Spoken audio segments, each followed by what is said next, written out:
half spaced out and forgot what I was doing for a minute. Oh god. Which file was it? I'm assuming it would have been this one. The autosave was much later, though.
Oh, I was tabbed out.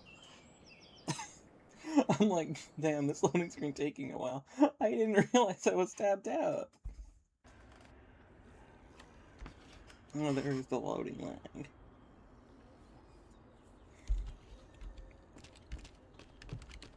The second crash mound.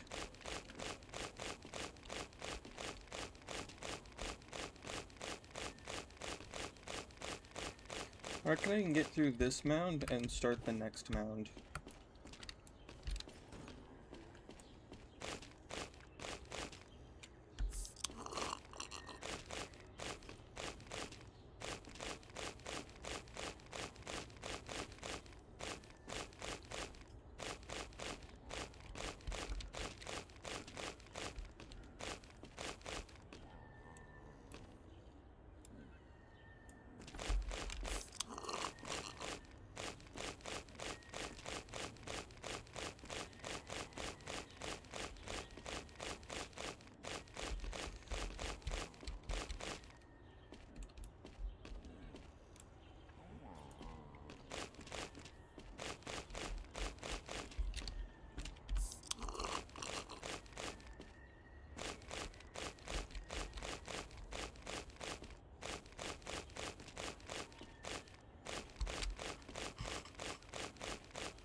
Okay.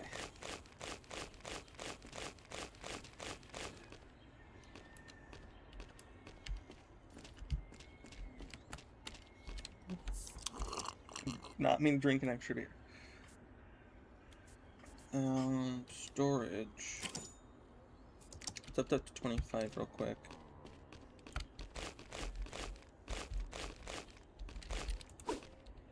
Clearly a triangle.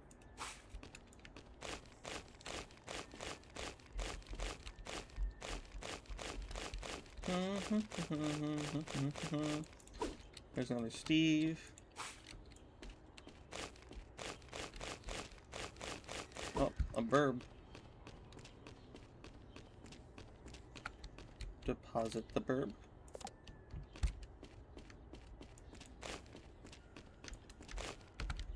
What's that? Do you count as a valuable? Oh, you do.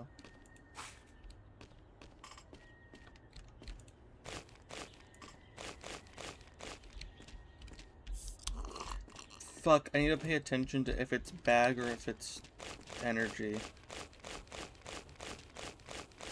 Because most of the time it would be bag over energy, not energy over bag.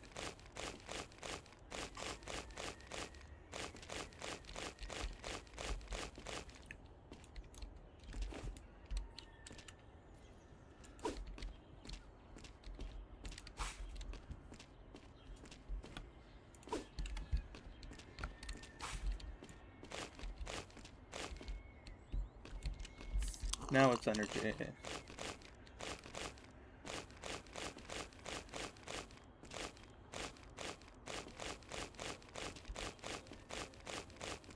I think the best strategy for this is start from the side, work your way in.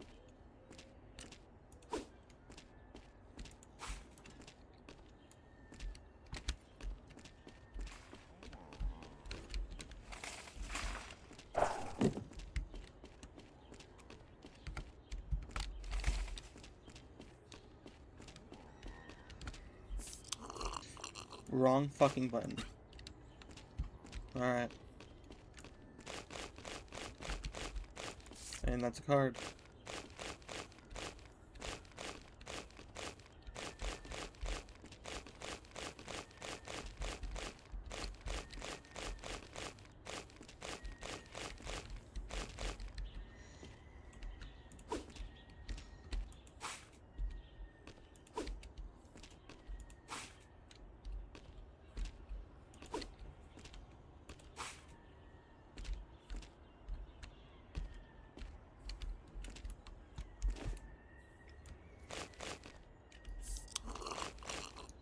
Another card.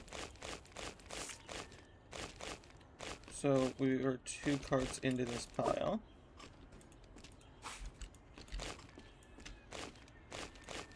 Which doesn't say a lot since we got 6 out of the other pile.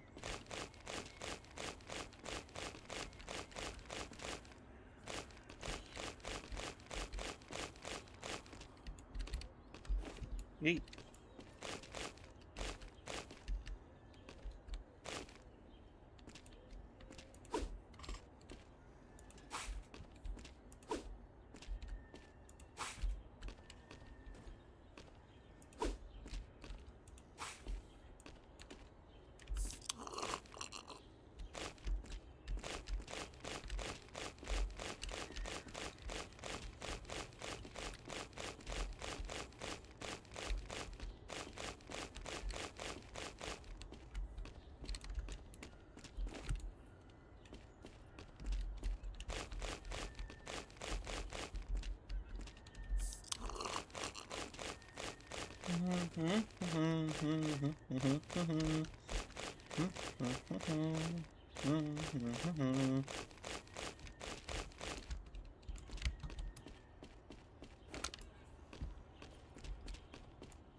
Hello. Thanks for the follow. I'm like half spaced out. Don't mind me.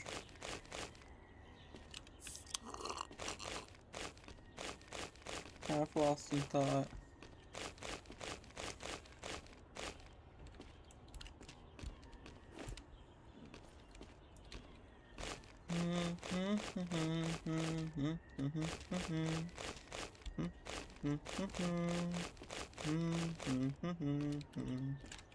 Oh, it's energy, not backspace that time.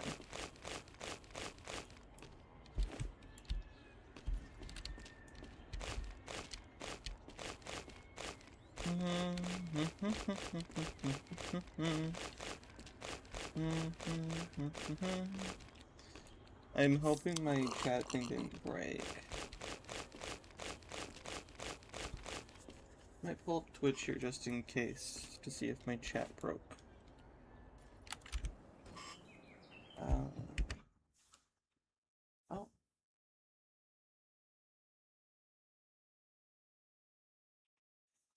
The same amount of high as most people who name animes.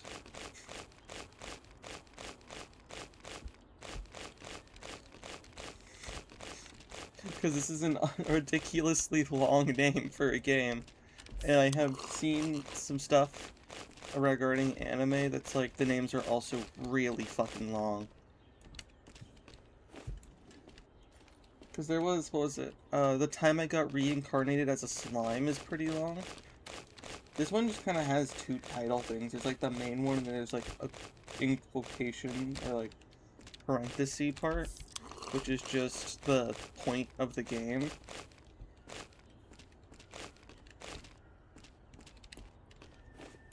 But at least it gets the idea of the game across.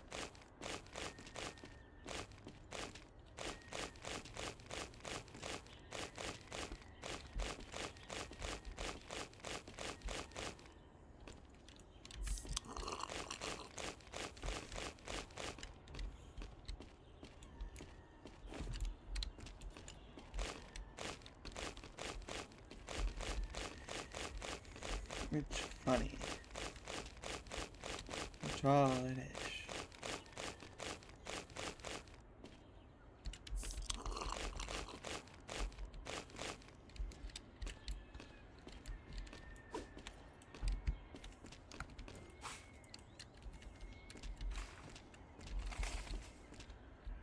There's so many tires. I'm just gonna take this over here myself. There's too many. Oh, let me...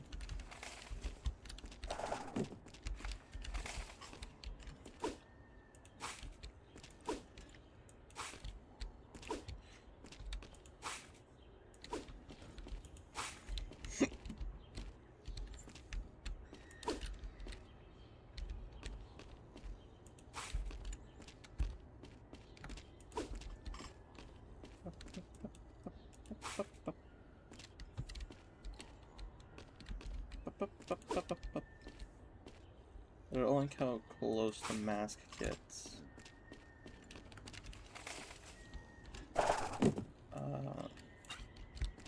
So it's currently in there. Start loading up the next bag.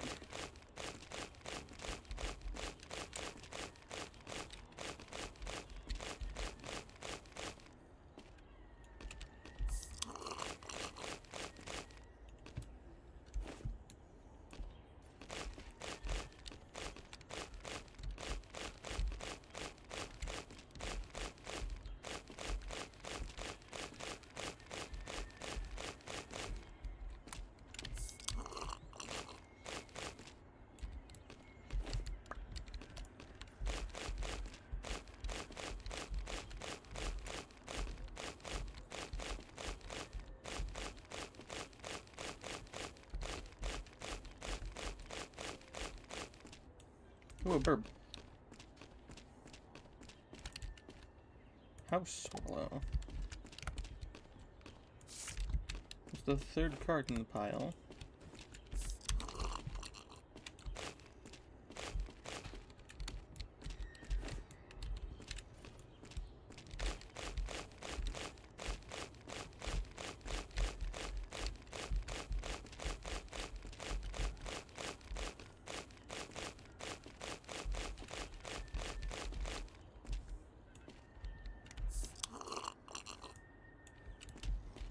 That time it was both of them. That's good.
Fuck.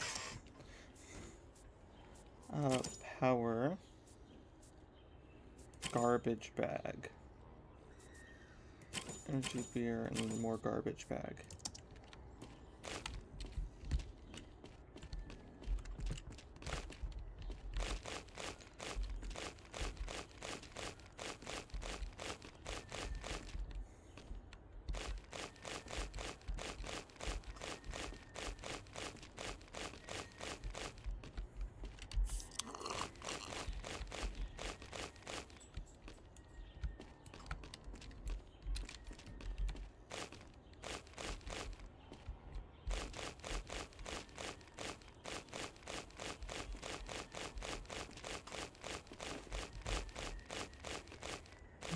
Mm-hmm.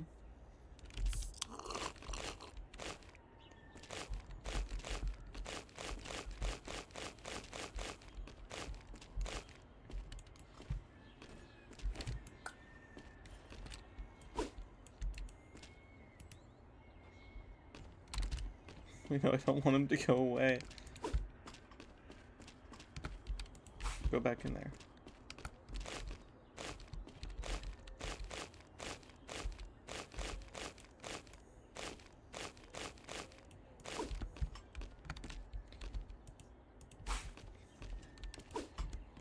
Ba-ba-ba-ba.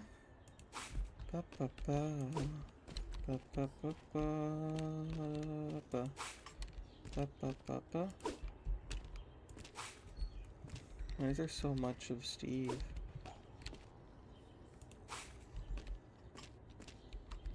We don't need this much Steve.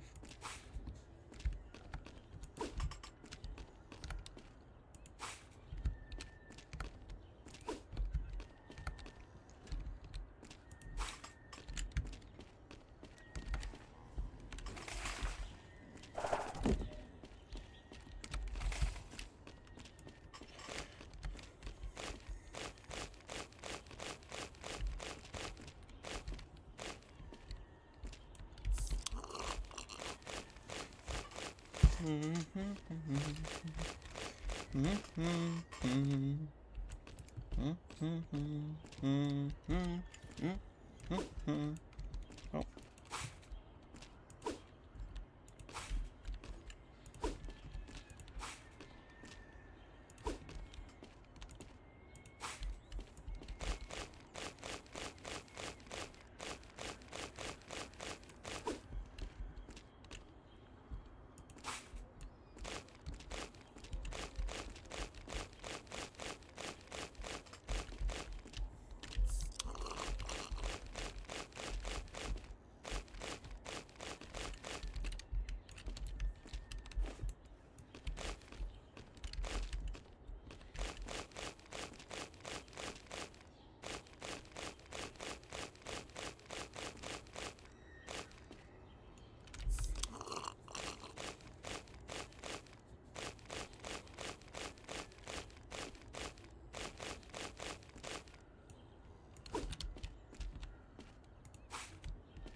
This pile's getting more unstable. Oh, it's beautiful. Oh.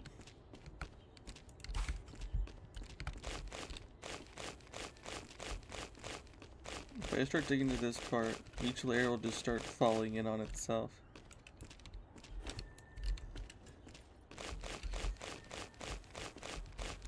Oh, fourth card.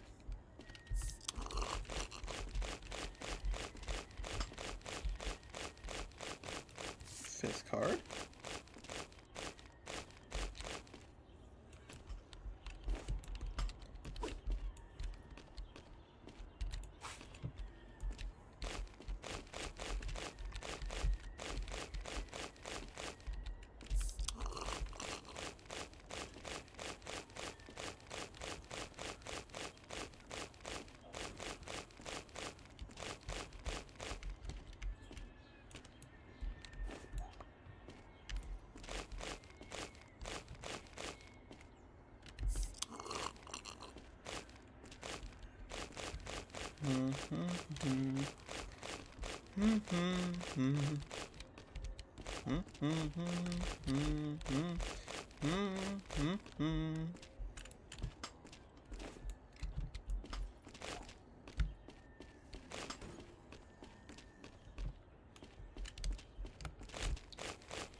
I think I'm going faster through this mound than I did the first one.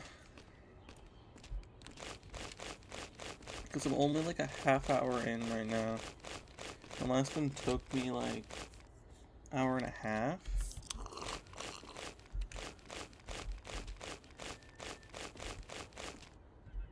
Which I think was more like an hour 10 minutes. So I'm actually be just on track.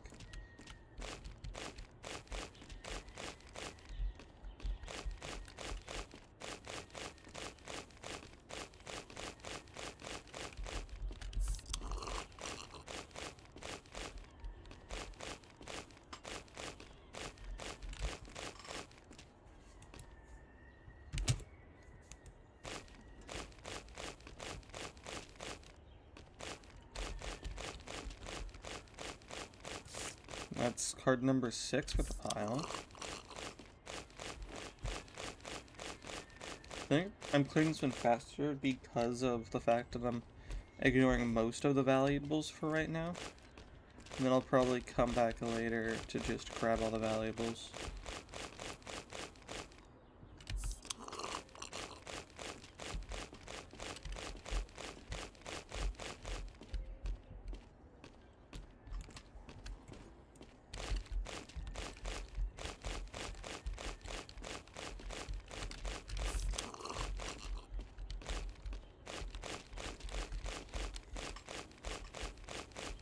Well, mostly ignoring the valuables, not fully ignoring them. Sorry.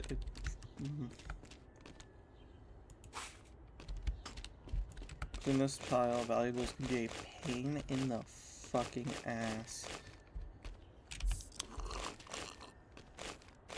Specifically, the tires are a pain in the ass. The rest of them are actually small enough for me to handle. But size doesn't matter when it comes to valuables. For all I know, Clippy could probably be the most valuable one, but he's the smallest. Not Clippy, what was his name?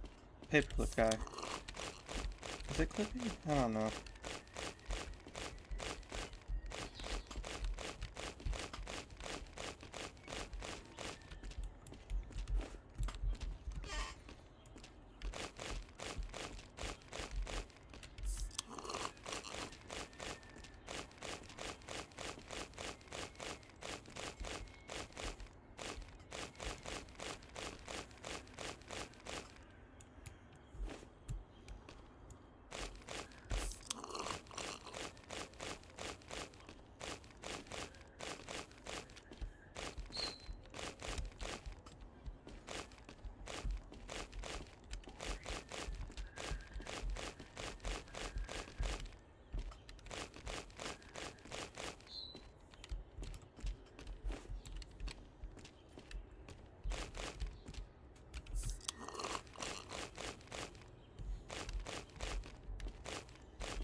I think this is the one where it's gonna be both drink and bag. That's gonna be the timing.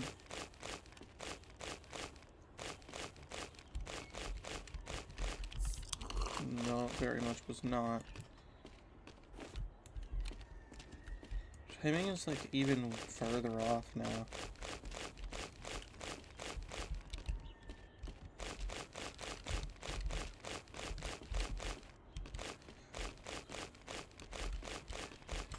This back part of the pile seems like it's one of the worst parts.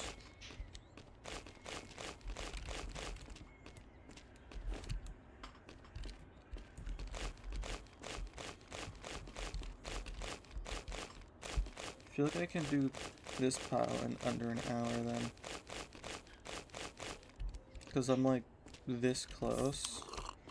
And it's almost 45 minutes in. Roughly. I forgot to put my timer. I keep forgetting to do that. I forgot it twice now.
I'm almost done with the trash part of this pile.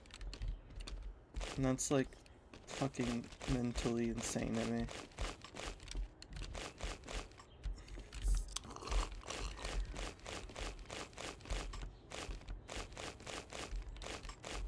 So that's another bird.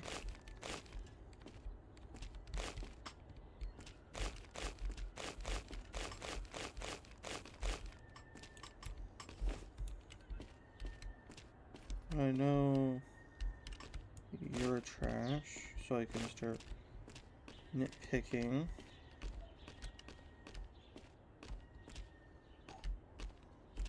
Oh.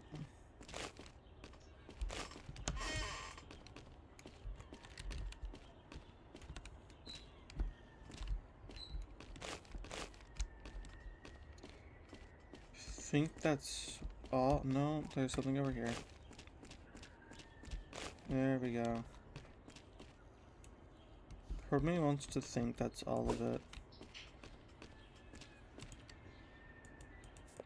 Magpie.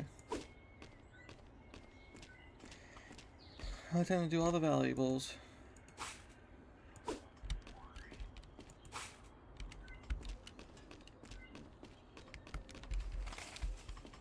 There's like 5, so I can have 20 more before that thing gets full.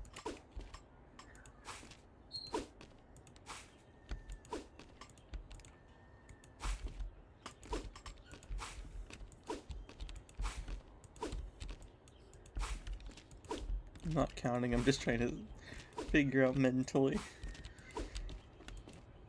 I think that's a good amount for right now.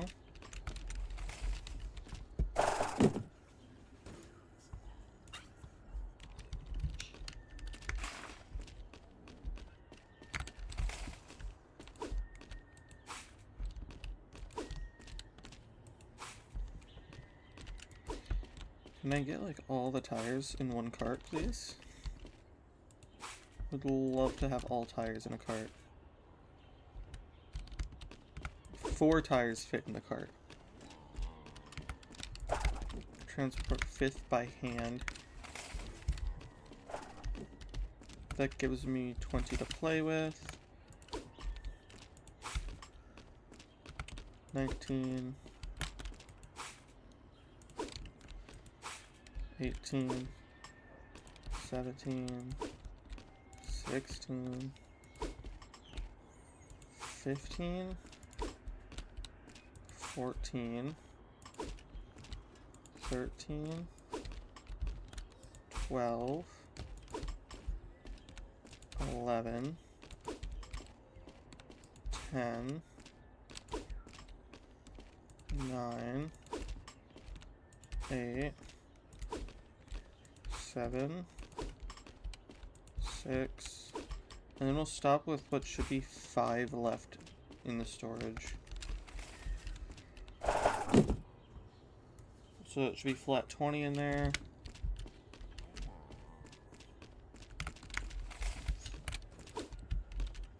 One, 2, 3, 4, 5, 6, 7, 8, 9, 10, 11, 12, 13, 14, 15, 16, 17, 18, 19, 20.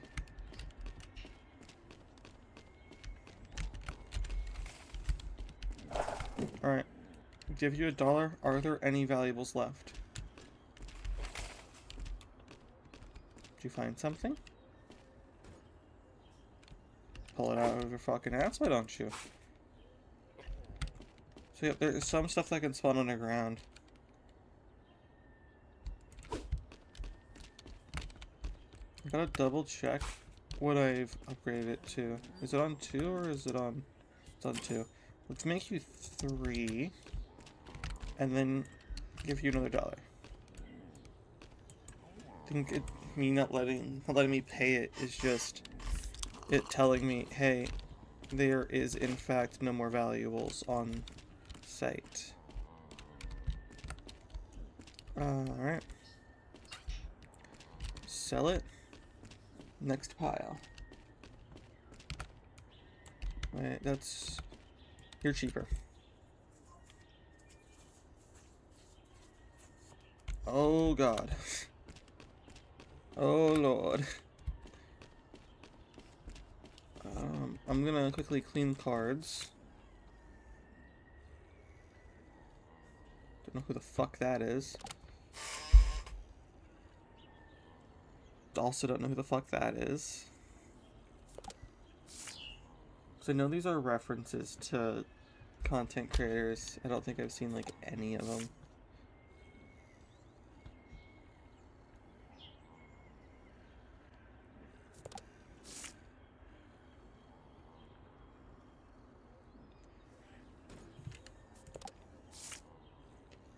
Shroud.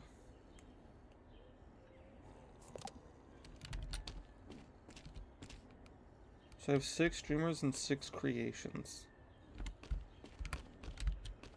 Alright. Upgrades. Take energy, a beer. Upgrade garbage bag. Do the same thing again. I want to upgrade my strength. And then money dump everything on a bunch of beer.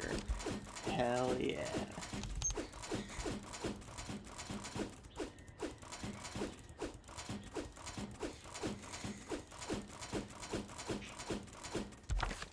What's this? Huh? So Queso's the only one that I know from, like, all of that.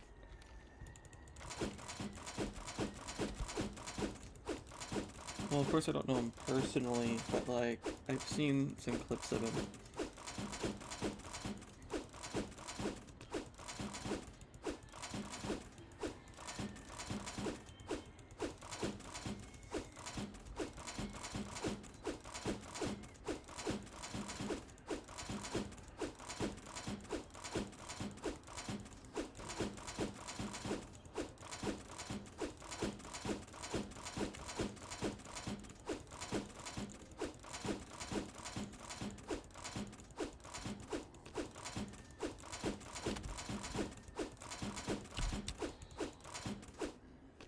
If I touch that again, I'm gonna be in the negatives, and I know that. Alright. Same old strategy. Start from the bottom, work your way in.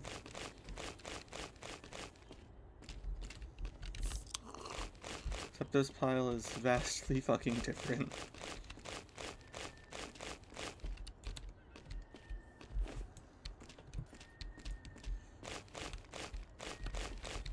Also not seeing the valuables for this pile, so I'll see it when I get there.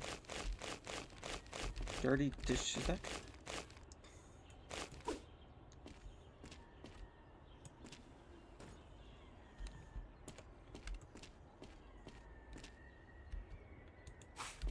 Disgusting.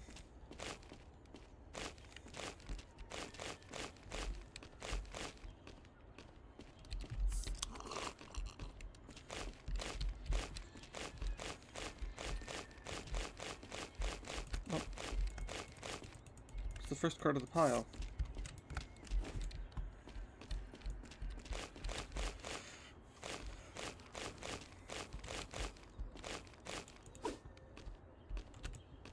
Fuck are you? Like a robot head?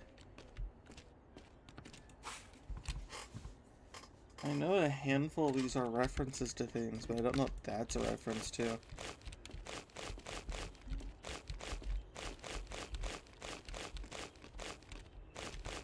If it's the robot I'm thinking of, I don't know what it's called.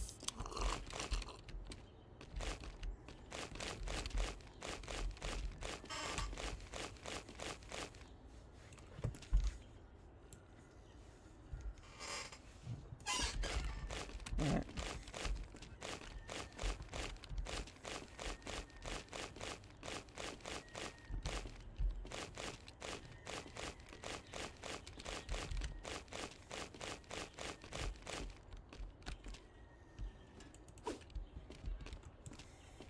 It's an RGB iron?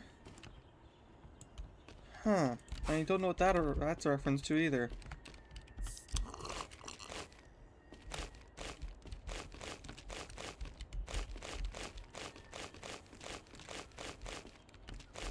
Another robot head.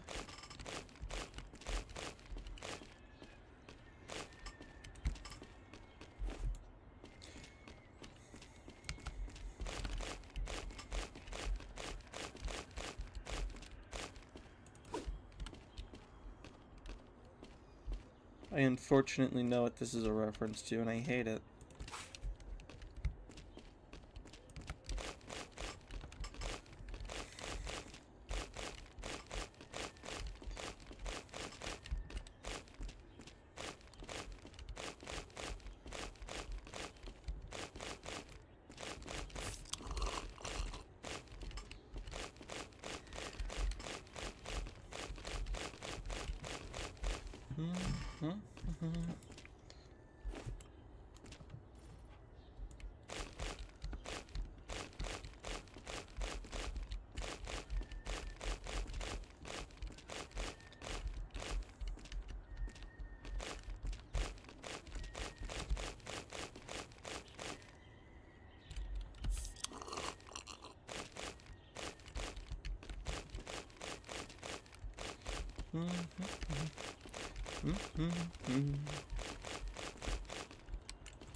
That is a Velociraptor book. Which makes me believe that it's a fucking Jurassic Park reference. But I'm pretty sure that meme itself is just the reference of the little book guy.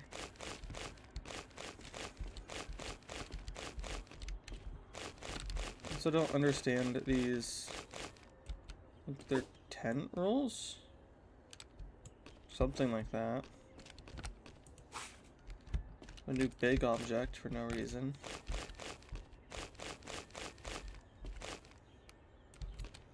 Bag is full. Yeet.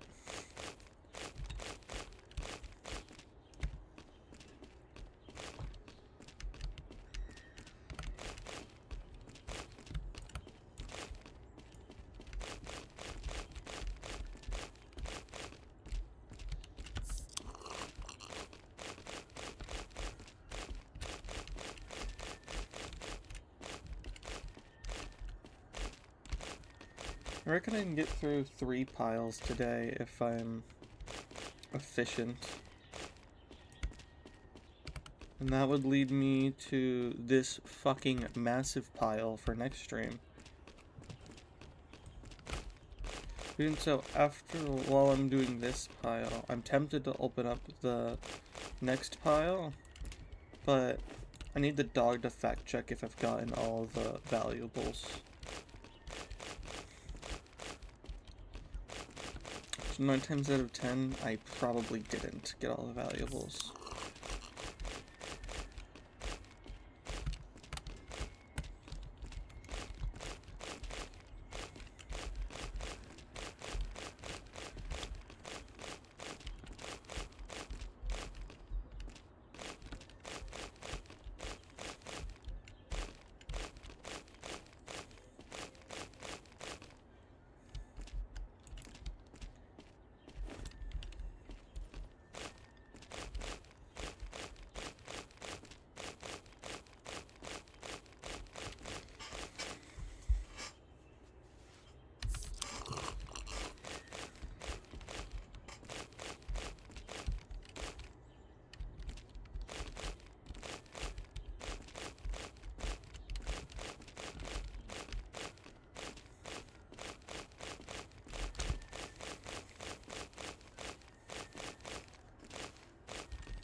Energy.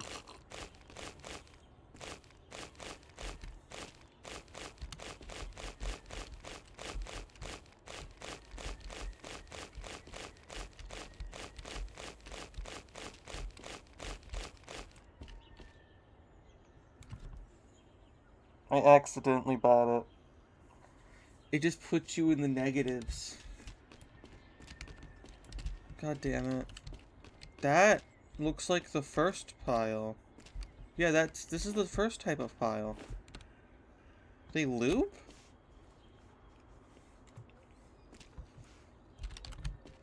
Well...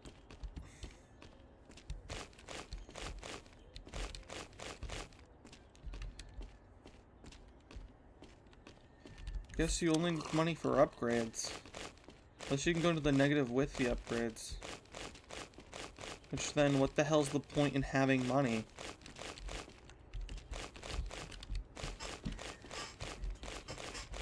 I think the negative part is to help prevent soft locking?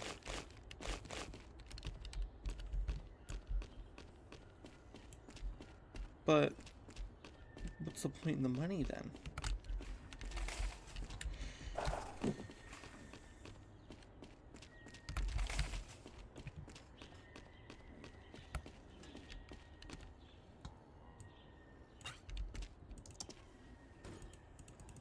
Yeah, money only matters for the upgrades. Huh. I'm gonna quickly clean up this pile, since this one is significantly smaller and weaker. Oh, another card.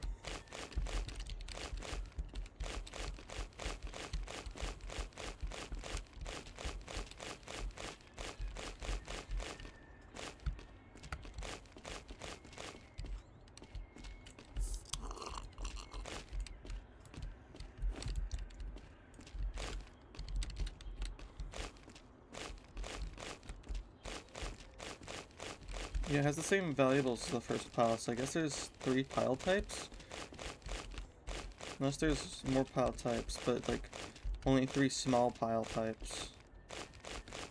Because I think there's more big piles back here. Yeah, all those 2 are big piles. Then there's small piles back here. Or different sized piles, and then this one just looks like it's fucking massive. Yeah, that's the final pile. I kind of want to save a whole stream just for final pile. But seeing this is, there's probably going to be 3 big pile streams. And then another small pile one, unless those really big pile, one of those really big piles is actually just really easy to dig through.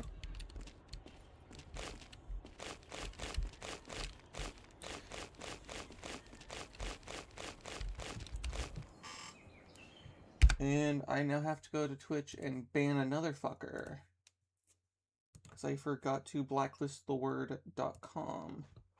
Or just, I should just ban the word com. Like, com alone. Because looking over, .com is spaced out there.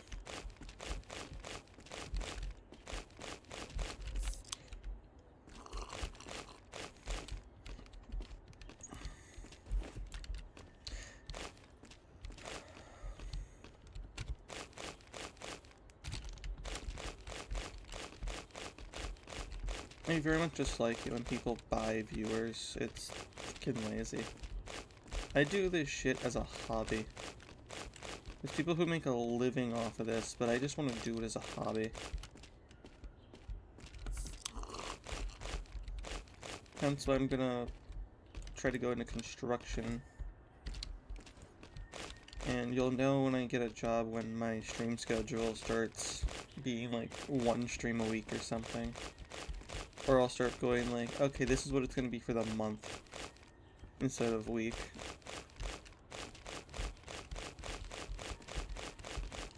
Unless I can set up something in a specific way to where I can have construction work later in the day. Like, my hours are around fucking like 2 p.m. and later. If I can do that, then that would be fucking amazing.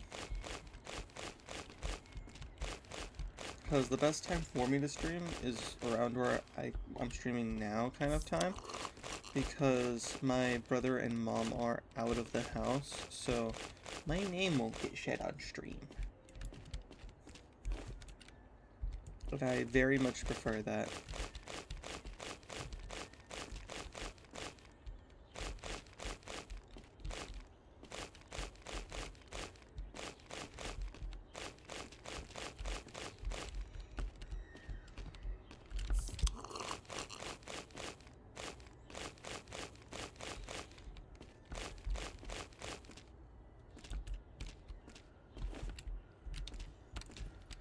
Because I have all of my stream stuff at more than 1:50 for the extra games, I'm gonna be doing more extra game stuffs. Cause, to be honest, there's some games I fucking love playing, and then there's some where it's like, why did I even pick this up? What the fuck is wrong with me? Cause sure, Raft is fun, not really my kind of game. Unless I'm playing with friends. Because there are some games where I physically just can't do it alone. Raft is like one of those where it's about to be on the line. Like, yes, I could play it on my own, but I slowly start losing motivation when I'm playing on my own kind of game. This game is not necessarily one where friends would make it more fun. I don't think there'd be anything to make this game necessarily fun. I just like these kind of games because it lets me have a mental break from reality. Because reality is a fucking horrifying place.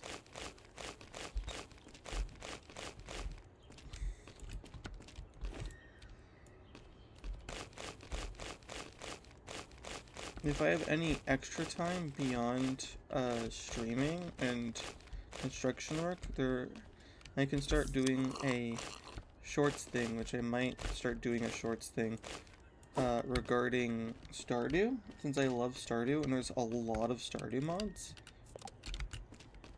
that I might start covering Stardew mods on like a shorts kind of form.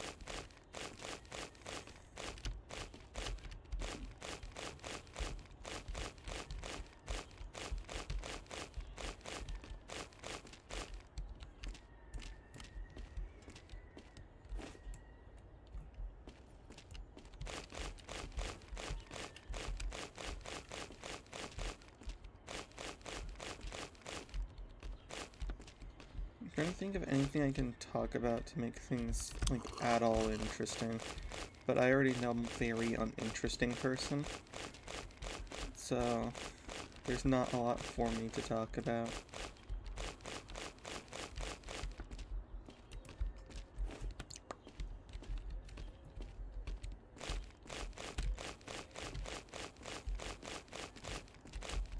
I might start digging into that first large pile this stream, I don't know. I know I'm gonna open it up, but I might not dig into it till like much later.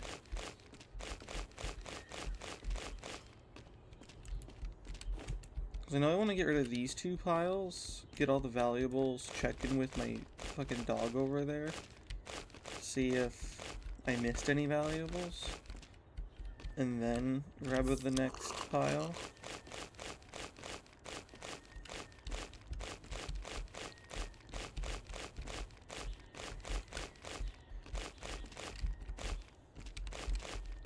I want to leave Stardew and Slime Rancher to be once a week.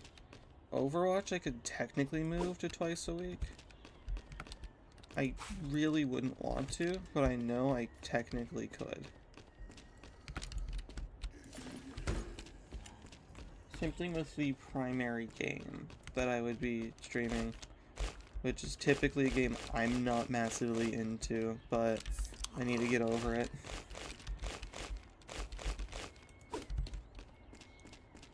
But, that reminds me, I need to actually check on a separate instance of my Subnautica save that I didn't finish, just to see, well, what could I do to finish it, and then stream what I could do.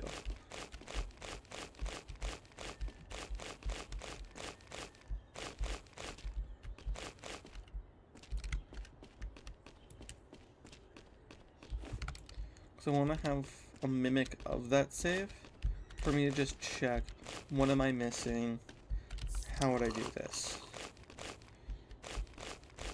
Because not only is my prawn suit fucking gone,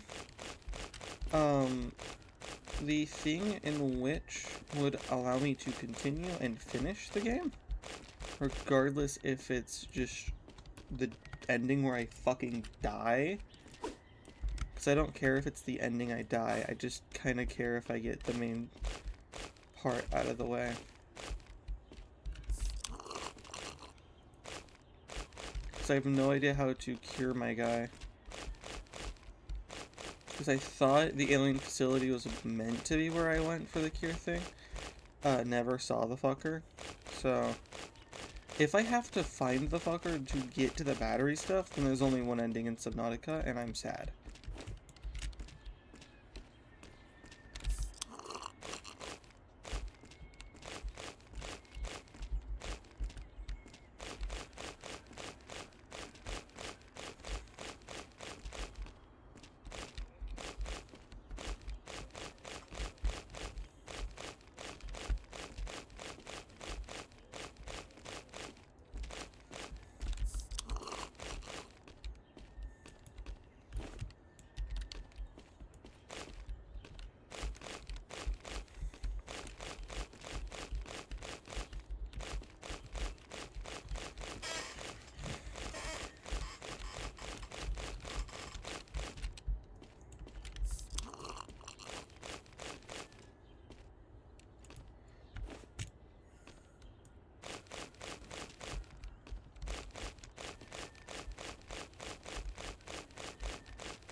Alright. I'm realizing how silent I'm being. Because I'm trying to think about any topics I can talk about without spacing out.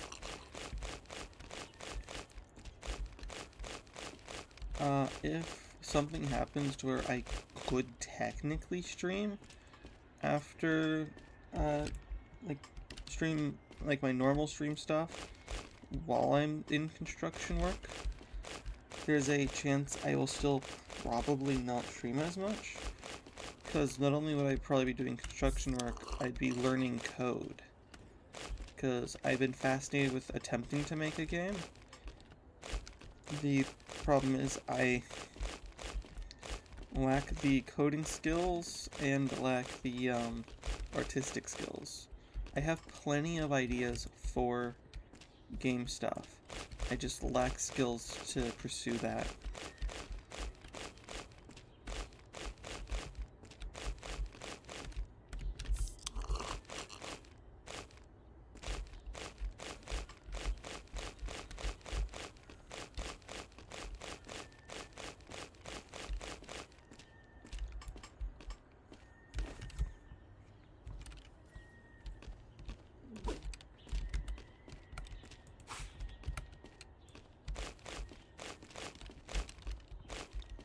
There's, I feel like, a lot more valuables.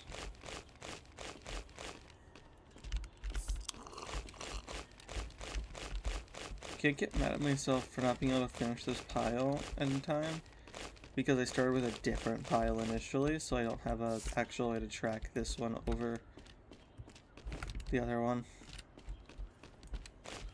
But it does feel like that there's significantly more here. But this is like the same-ish pile it gives you at the start, so that's interesting to me. Also has the same exact valuables in it, so no, get out of my hand. Thank you.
I guess the reason I became uninterested in a few things is the same reason I dropped Cassette Beast.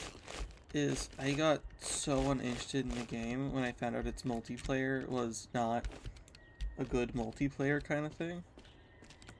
It was effectively just fight your friends. I thought it was going to be fight alongside your friends, which would have been so much funner. It's just fighting alongside your friends, but no. Y'all can like walk around the same world, like the same location stuff, but you can just fight each other. There's no fighting with, which disappoints me. And I bought 2 copies to find that out. At least my brother's been playing it a whole lot and has been really into it. I don't know if he finished it or not, because I haven't heard him playing it, like, at all recently.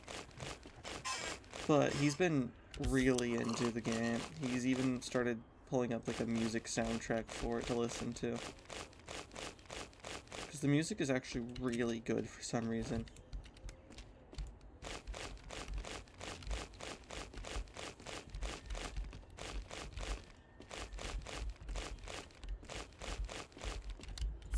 I should consider, like, streaming it from the start again.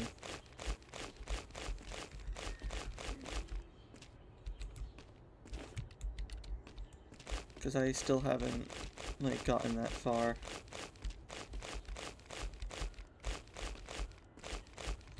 Maybe that will be the next primary game after Raft. Unless I have to go back to Subnautica to finish it.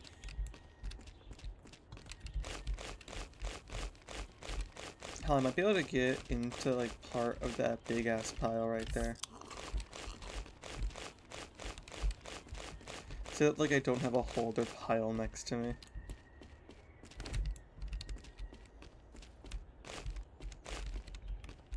That's a lot of items that are considered valuables just sitting on the floor. Maybe the valuable count goes up when it gets a repeat.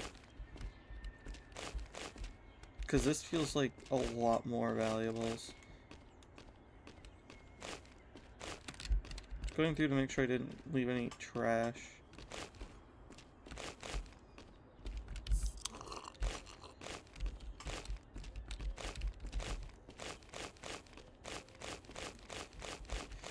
I mean, I personally disagree with some of the things I call valuables, especially in this type pile. There's, like, fucking the boo-boo stuff, and the fucking shark plane. Or crocodile plane, not shark. Both of those I disagree should not be valuables. I can understand the hamster, it's because hamster are funny. Funny, goofy hamster. The Bitcoin USB makes sense because, well, fucking Bitcoin. Switch 2 makes sense. Switch 2s are pretty fucking expensive. Half-Life 3 is a fucking joke, but I love it. YouTube play button makes sense. The Pearphone being a parody of an iPhone is fucking hilarious. That there's so many, but there's not a parody of an Android phone.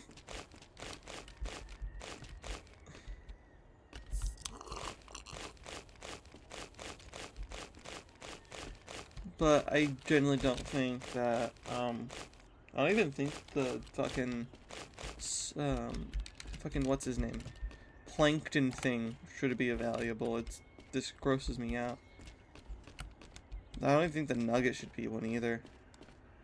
The philosophy book is hilarious to me. Because it's genuinely a book. Books can be, depending on the type of book, if it's like a collector edition book, then it's expensive.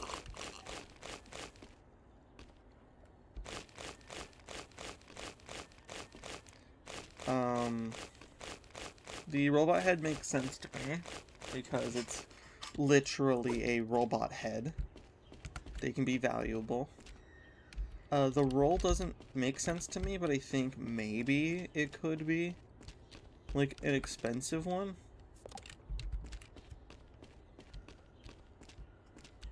But for this pile, the nugget and plankton I don't think deserve to be valuables. For this pile, the fucking boo-boo and shark thing don't deserve to be valuables. I don't care how expensive a fucking Labubu is, there is no reason to collect them. Not a singular fucking reason. The people who do collect them, I want them to give me an actual reason. There is no excuse for them to exist. For Pokemon cards, there's a card game. You can collect the cards to complete the deck, or like complete like every card set, so you can have multiple decks. Like Pokemon, Yu-Gi-Oh, Magic, they're all deck-based card games.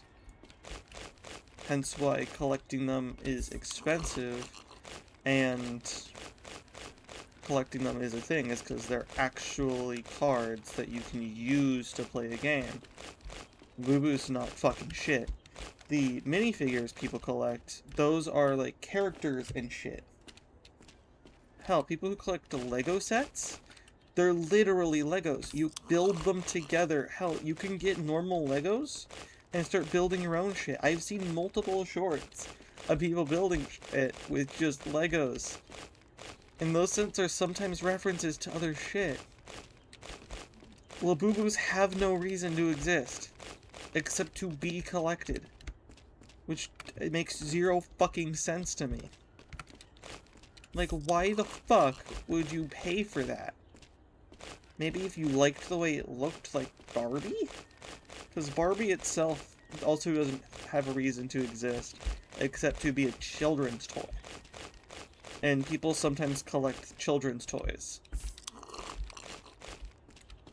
But a Labubu genuinely is weirdly fucking creepy. It's like Furby without the animatronic stuff in it. Furby at least had character. Labubus have no reason to fucking exist. Who asked for this? I understand why it's a, quote, valuable in the game in the sense of it's a reference to something. Most of the valuables seem to be references to things. But it just annoys me that it exists. Like, there is no reason for it to exist. That's why it pisses me off. Because, yeah, sure, it's a collectible. Fucking why? Why does it need to be collected? Because there's people who genuinely collect them for, like, no fucking reason. Like, why? Why would you subject yourself to this? I understand the people who subject themselves to collecting Pokemon cards. And then there's fucking scalpers that exist that will take all the fun out of fucking everything.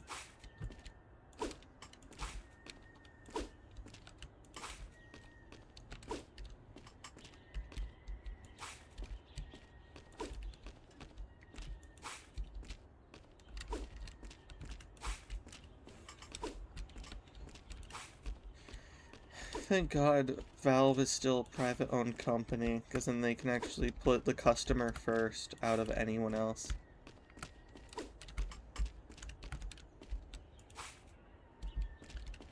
And then there's people who argue, no, Valve is a fucking monopoly. Well, they're a good fucking monopoly.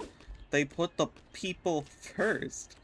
That's kind of what I'd expect from, like, a place like them. Is sure, not, the people who publish the games kind of get slightly screwed over, but they still, in the end, it is a good platform for games. Like, if Valve didn't exist, we'd have to deal with Epic Games. And personally, I do not like Epic Games. The only thing I hate more than Epic Games is a game Epic Games technically owns. Which, if I remember correctly, is Fortnite. I fucking hate Fortnite.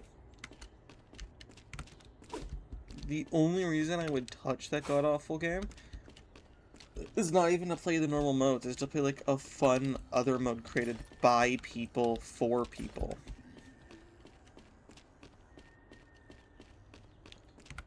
Because then that's like just like playing Roblox all over again, which is the only reason I fucking touch Roblox, is because there's some good games on Roblox. But then the Roblox CEO decided to fuck over everything about Roblox. So Roblox is just not Roblox anymore. VR chat is fun, and VR games themselves shouldn't be accessible for children, but they are, because parents fucking don't care. Hell, when I was younger and I was trying to ask like my parents for a VR headset. I always got like the shitty one you put a phone into, and that was like it, because they didn't understand what I meant. And that's like unintentional good parenting, because if I did get a VR headset that young, things probably would have happened to me.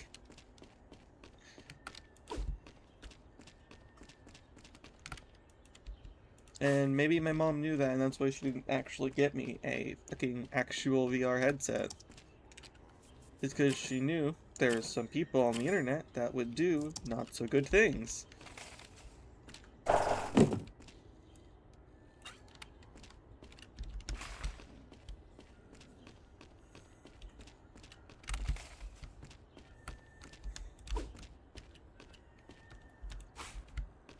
But I'm actually happy that I think it was freshman or sophomore year I got an actual VR headset, like the Quest 2, because that was roughly a good point in my life to where I could reasonably have one. Because I was the right amount of age to know that people on the internet are assholes most of the time. And then there's some people on the internet, which is like a dime a dozen, who aren't assholes.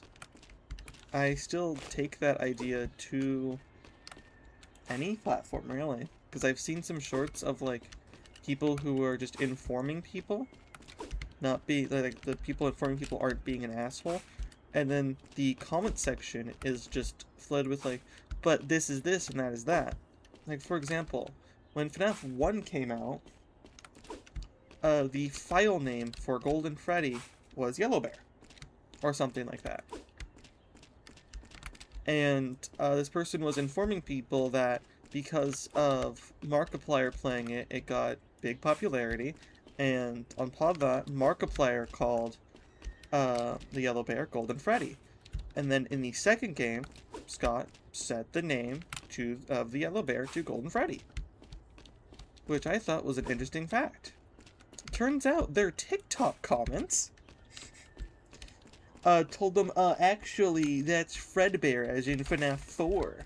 FNAF 4 didn't come out for a while. They weren't even talking about 4, they were talking about the first 2 games.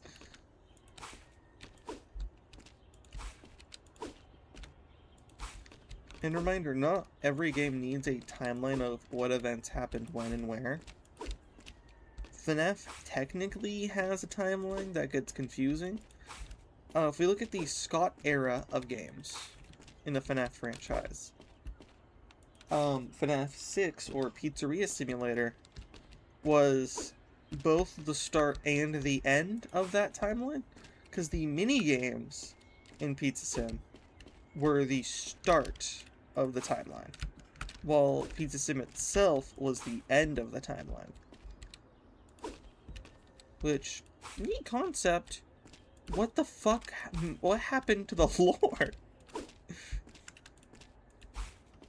I'm like blabbering on, because that's just all I do. And there's no one to stop me, so I'm gonna keep blabbering on and on.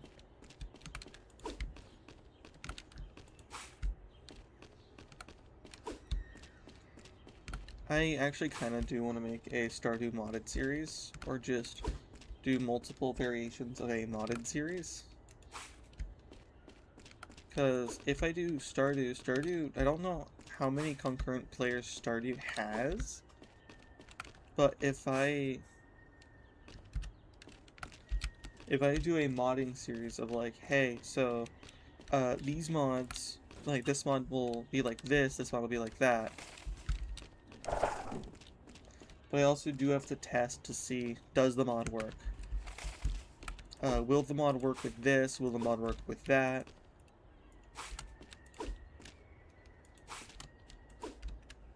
I can also cover the 1.7 update if it comes out while I'm doing Stardew modding.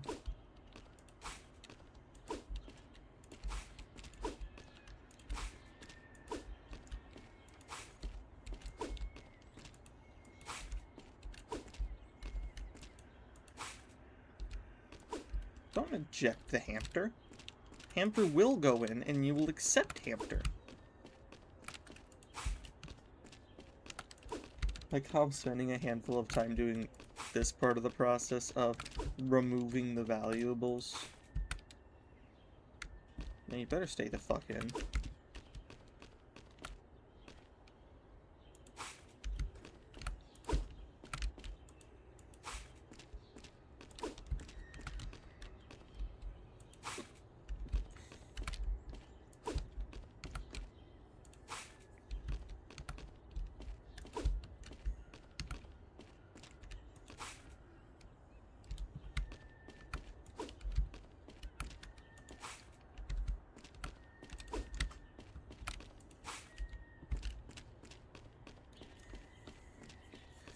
I guess the next form of thing I should upgrade would be my cart. And I've now maxed my cart. Very fancy looking cart.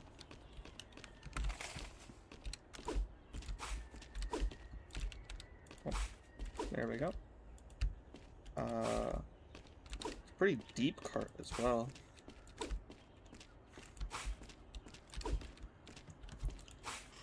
But commenters like that are the reason why, not the reason, but like one of the reasons I stopped using TikTok. Is just the idea of, hey, there's gonna be people who are fucking dicks for no reason. Who will try to outsmart you in your knowledge, even though they're fully fucking wrong.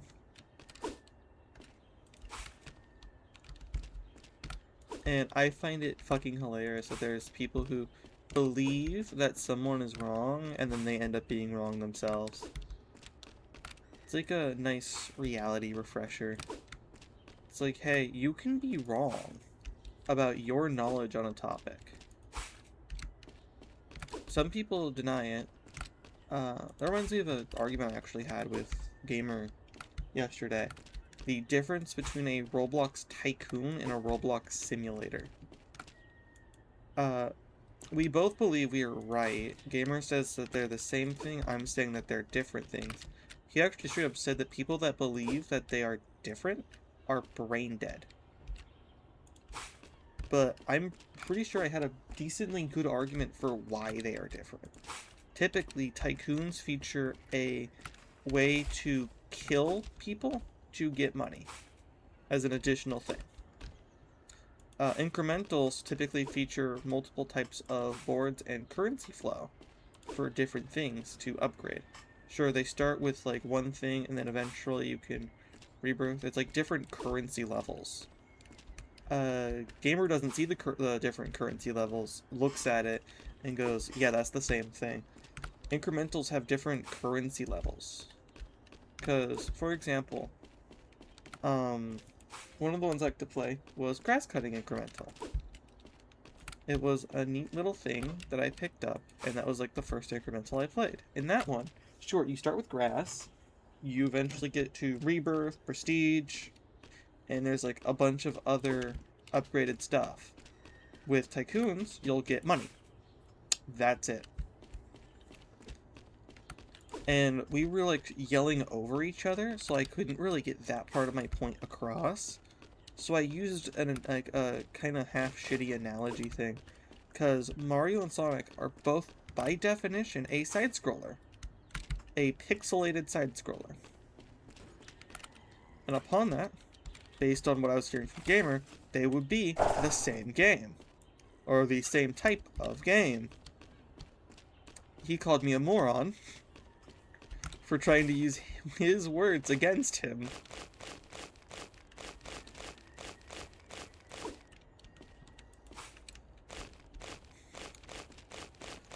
But I don't think he understands that incrementals have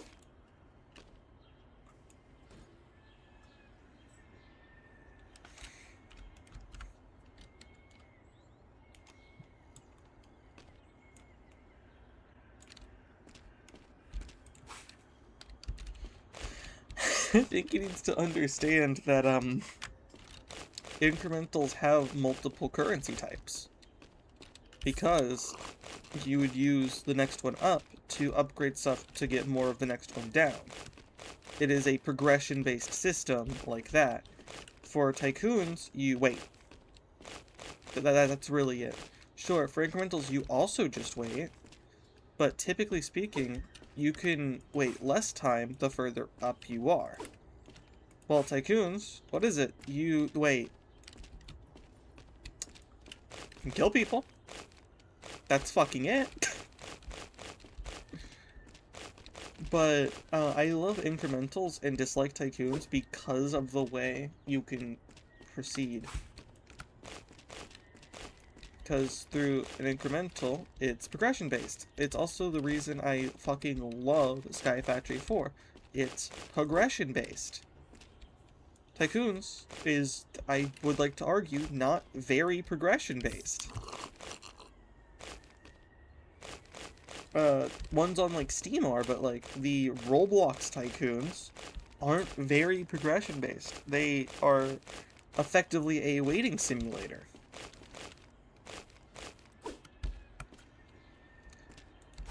Oh, why is that reminding me of Bee Swarm? God, I want to go back to Bee Swarm so bad.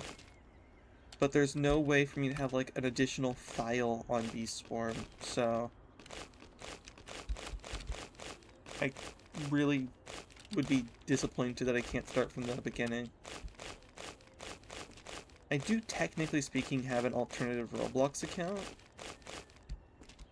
but I typically use that for having and opening private servers, like free ones, because of the fact that, hey, I can't figure out what games I had free private servers on anymore.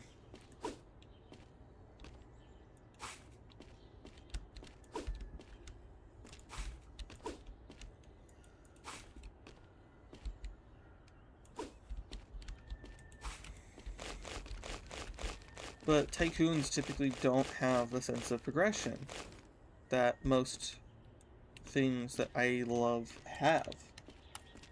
Because I fucking love Sky Factory 4 because of the fact that it feels like you start from nothing and work your way up through different progression ways.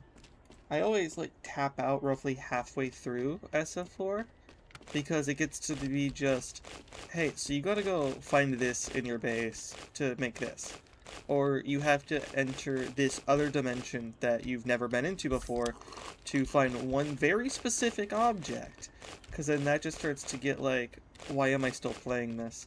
Because I love the beginning parts, or like the closer to beginning parts of SF4. And then it eventually becomes, have fun looking up through trillions of recipes to find what the fuck you were doing.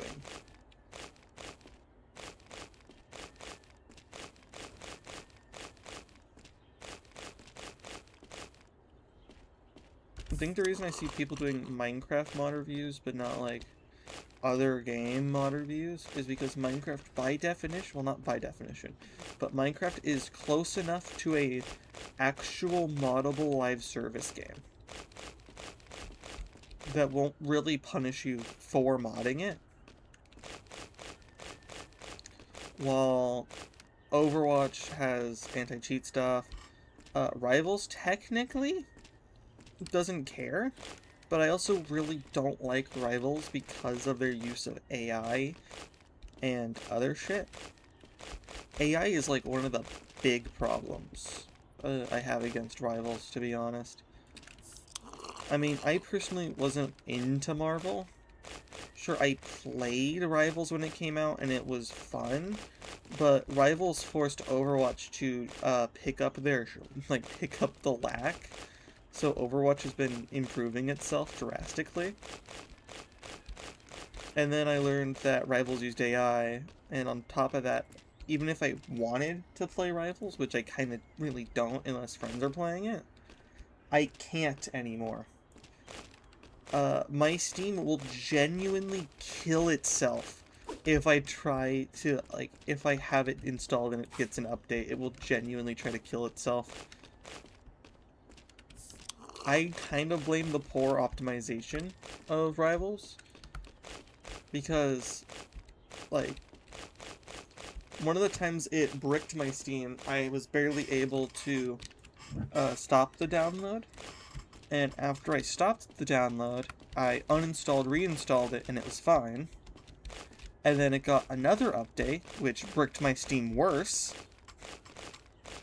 And hell, I think it broke my Steam in such a way that Black Ops 3 wouldn't reinstall well. I did eventually get Black Ops 3 reinstalled after fixing a few things on my computer. But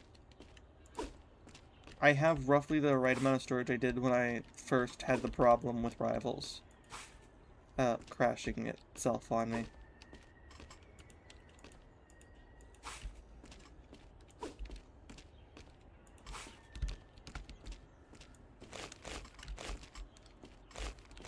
So even though I would love to play Rivals with friends, there's a good chance I would not be able to.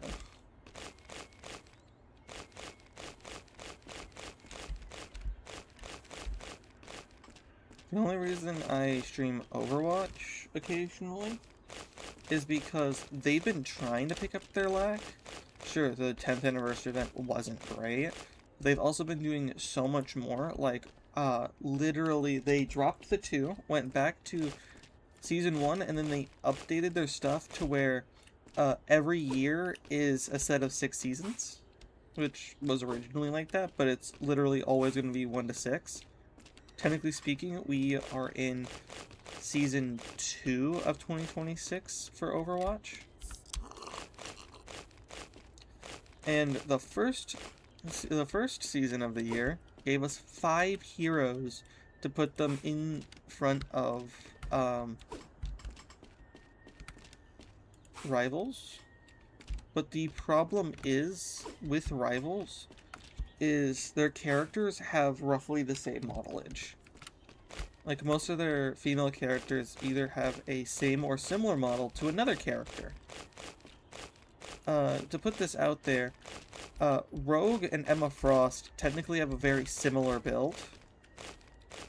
On top of that, Phoenix, I want to say,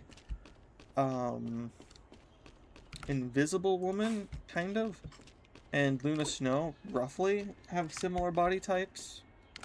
No one ever fucking complained about that. But, like, the moment, Overwatch dropped Onron, people started comparing them to Kiri and other characters in the roster. Like Juno.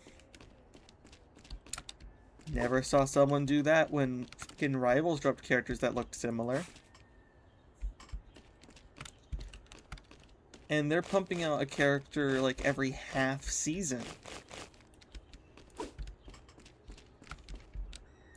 Like, genuinely, in total, every, like, full season of theirs has 2 characters getting dropped in them. Overwatch did something big for their game because, technically speaking, normally it's every 2 seasons we get a new hero. I only started playing when Naga was added because that was conveniently when I learned that it was an actual game. Because sure, I've seen gameplay of it and I'm like, that's interesting. Doesn't look very polished because it was old 2016 footage.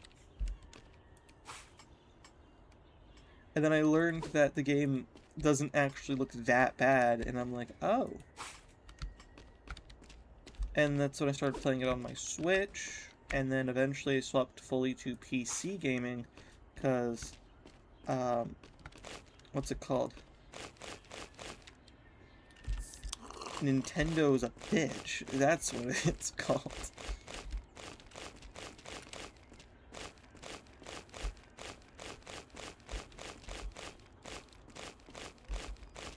But, when it comes down to it, I just really dislike the optimization of Rivals. Like, I already didn't like Marvel stuff in general, because it felt weird and slightly off-putting to me.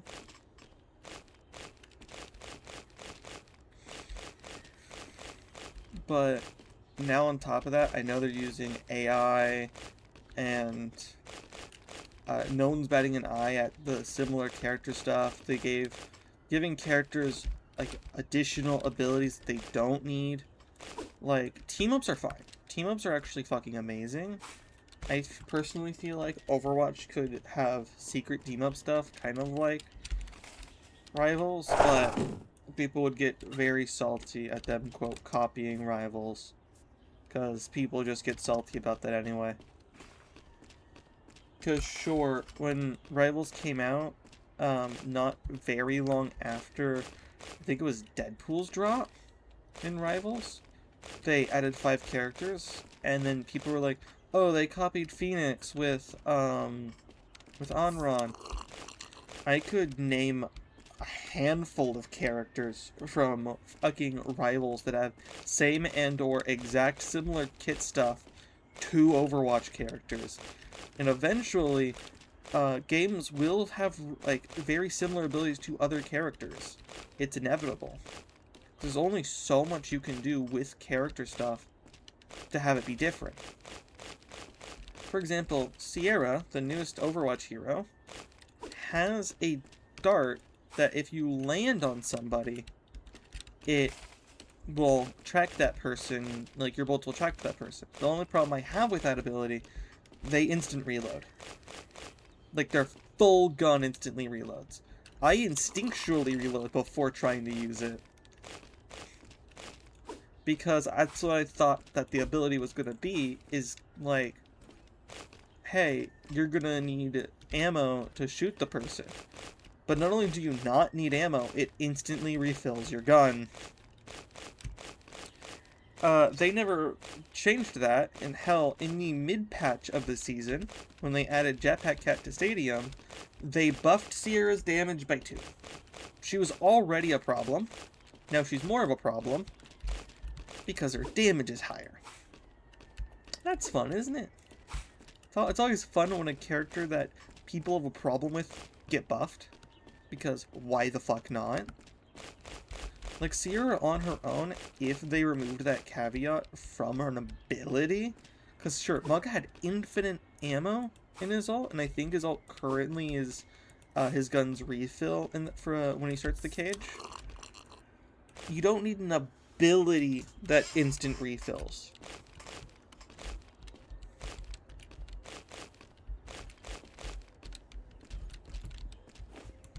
The fact that it's an ability that instant refills and doesn't use ammo when it lands, specifically when it lands, it instant reloads your gun and doesn't use ammo to shoot the person, which kind of pisses me off.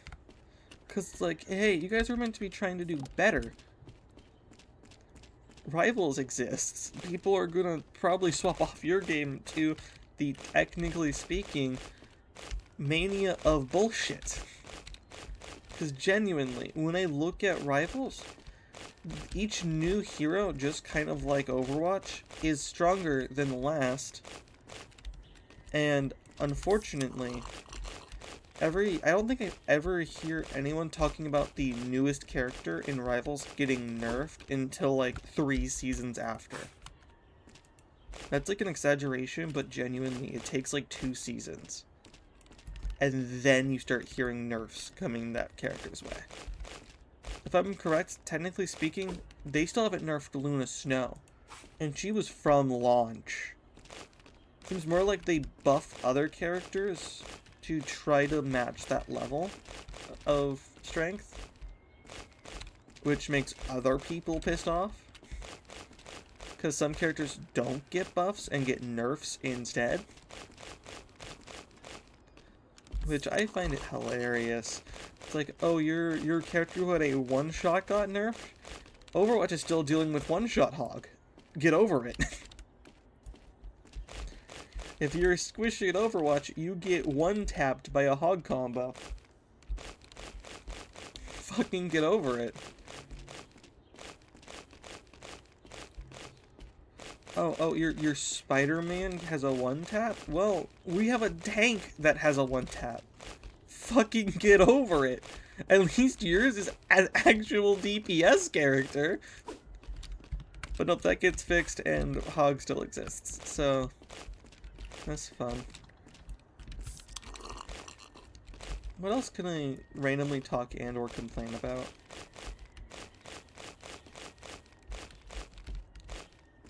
I feel like anyone who starts like an Overwatch match by immediately any tank that starts an Overwatch match that immediately picks Mauga, you're a problem. You need to find a different tank main. Sure, Mauga's there if things are going to shit, but genuinely have a different tank main.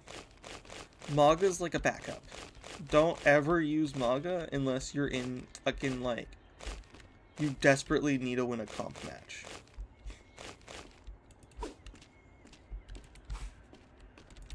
I would argue that Zarya is even less no skill than Mauga.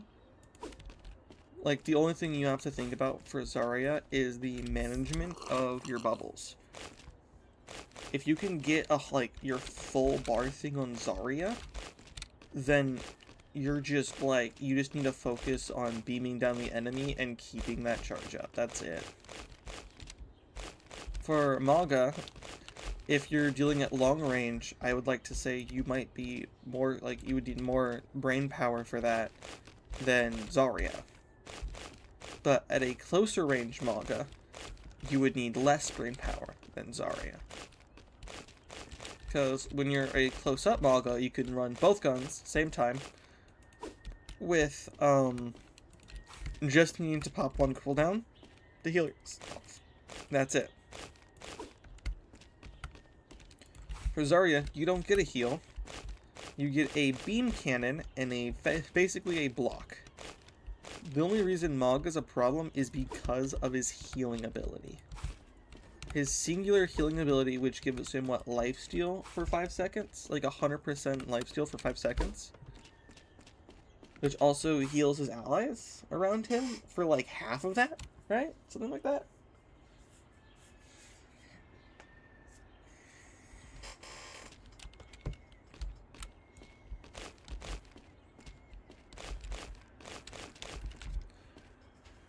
I'm realizing with my current setup stuff regarding Twitch, I might need to have both Restream and Twitch chat open just in case that, what's it called? If someone says something that would be picked up by Twitch's system, that's like, hey, so this might be considered inappropriate.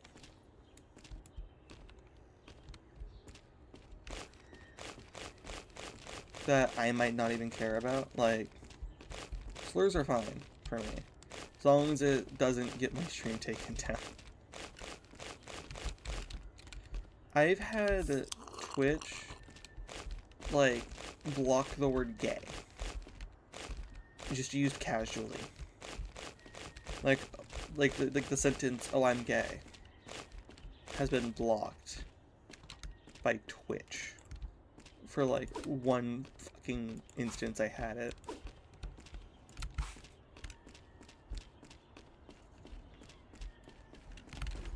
There's other stuff I get confused about that Twitch does. And there's some stuff that's like, oh, that's a good thing Twitch did. One of the things I get confused about is the instance where Twitch, for a handful of time, banned the word cracker. I don't know if it's still banned, and if it is, if my stream will get taken down or not. I fucking hope not. I'm white as hell.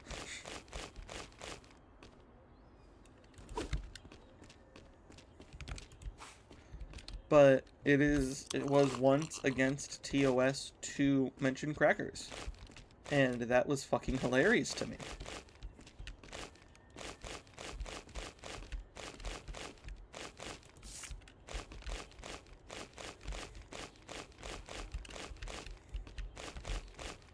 One of the things I'm also confused about, but would be excited if it actually did happen, is Twitch allowing people who aren't affiliates to have channel points and,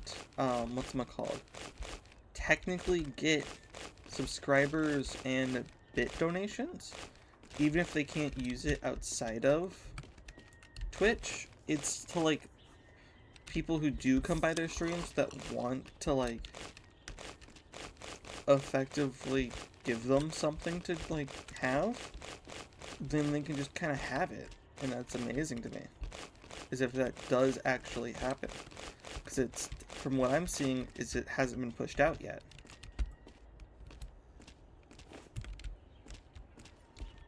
But if it does get pushed out, and if it is real, then that's an amazing thing Twitch is doing.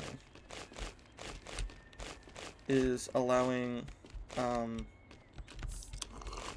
creators such as myself, because I'm not an affiliate. The only reason I would want affiliate is for the channel points.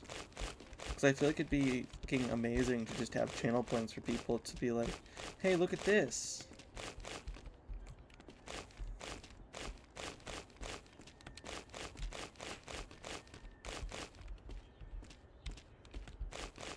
Or like a channel point thing for another reason.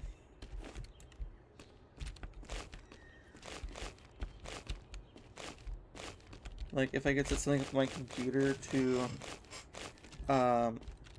like save and quit my game, I could do that as like a channel point redemption, where it's like, if you have enough points, you can just close my game.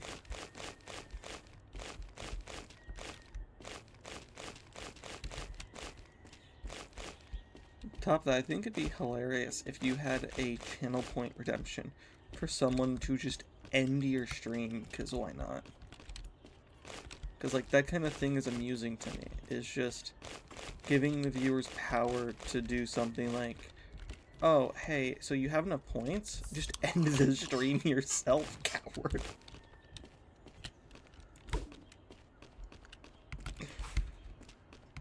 I find that extremely amusing.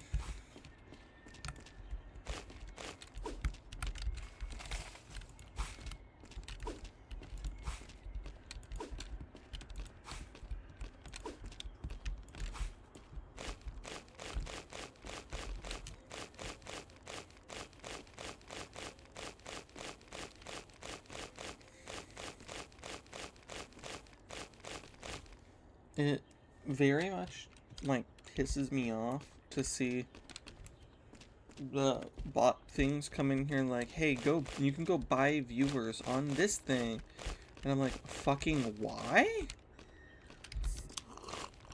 Like, I know there's some losers that would probably fucking buy viewers, but it annoys me that people would do that. Like, I understand that most of the time the viewers are like, what, 10 cents per?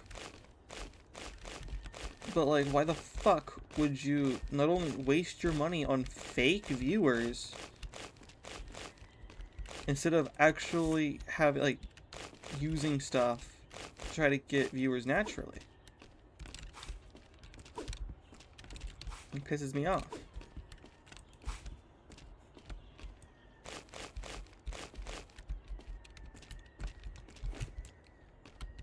There's like a lot of things I want to do, but I can't. I don't have like the actual ability to do it. Because I would love to make games. I know a bit of JavaScript, but with my like brain chemistry stuff, my brain's like, you should lay in bed for hours at a time. Unless someone's talking to you. Because fuck you. Because the only instance I was able to get shit done is like when I was at school. Most of the time I was able to get shit done because I had a deadline. I don't technically have a deadline when it comes to passion projects. So I end up forgetting about letting them sit and muster for God knows how long. So it ends up being, hey, what the fuck are you doing with your life?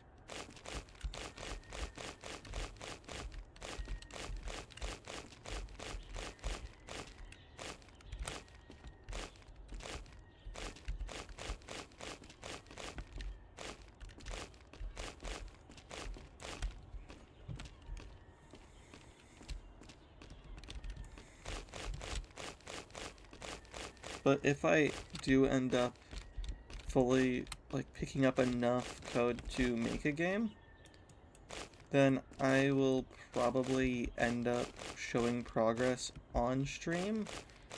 And on top of that, like, just on stream and or on YouTube short stuff. Because I learned that you don't just need $100 to put your game on Steam. You can technically get the $100 back if you make enough sales on Steam.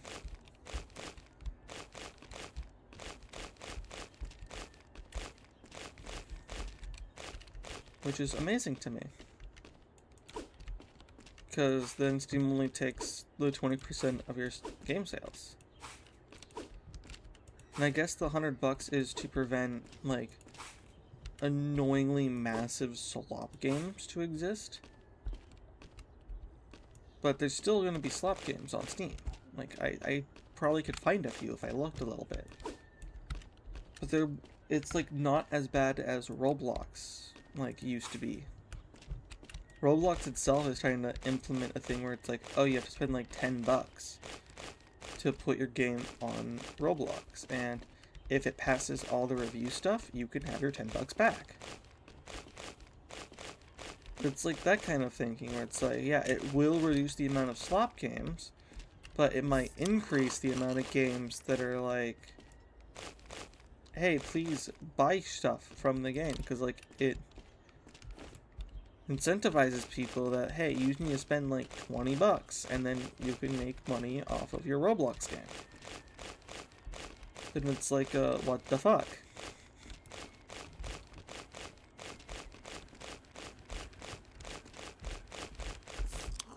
I'm gonna start making this, like, entire pile collapse.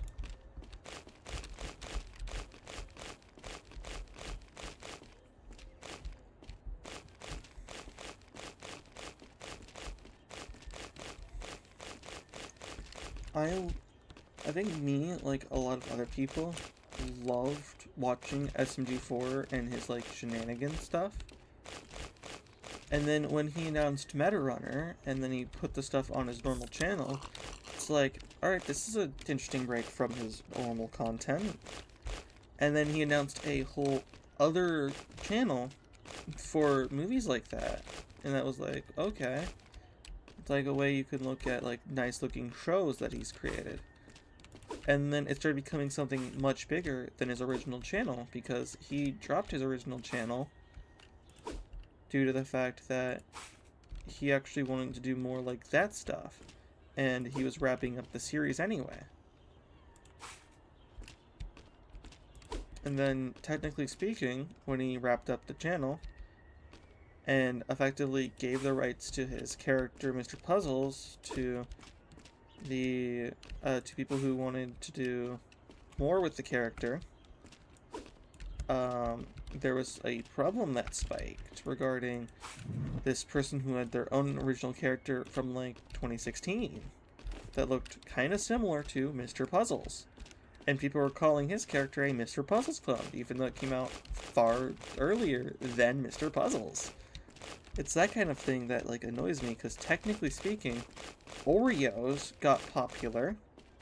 However, they are a knockoff of something that didn't get popular and shut down because of Oreo. And that's the kind of thing that I noticed, is it was like, what was it, Hydrox? Which looked like the same kind of Oreo cookie thing, but Oreos, I think, got popular because of the name.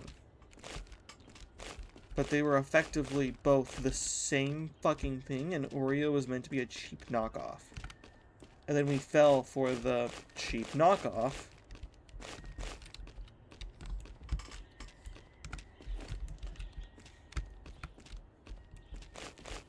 And from my understanding is, technically speaking,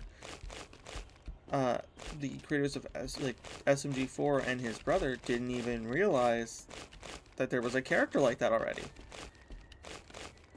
Hell, I'm still trying to find a VTuber that's, like, turtle aesthetic, that isn't Vedal. like a normal kind of VTuber. Kind of like how Hololive had their Gargura, a water-themed character who did in fact retire, unfortunately. And there's also Saba, who's a little fish girl. But there isn't a lot of other sea life that I can find. I have found, I think a jellyfish at some point, which confuses me. But hey, more sea life. I feel like I can find a seahorse and other stuff, but I feel like purely because Beetle exists, other people don't want to do turtles. He's not even like a normal turtle. His content stuff is effectively Neuro.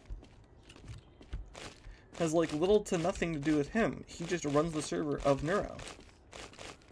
Which is hilarious that Neuro's AI stuff was far before companies started doing massive stuff with AI. And when they started doing massive stuff with AI, people started having problems with AI. Which makes sense.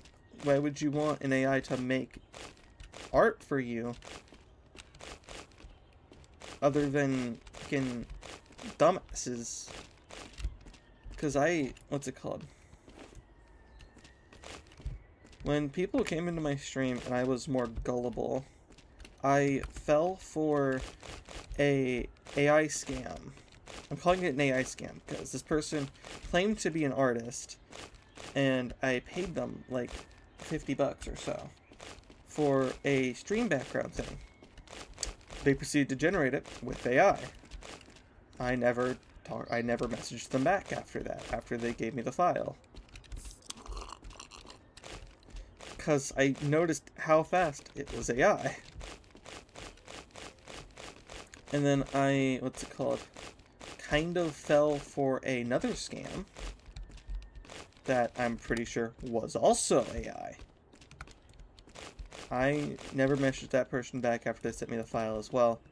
So I have been getting more antsy and shit where it's like, I hope this isn't AI. If it's AI, I will probably fucking cry. And also why I currently don't have money for, like, any other stuff. Because the background stuff that's pixelated and shit, I made myself using a pixel art software. That's why it's shitty and doesn't work.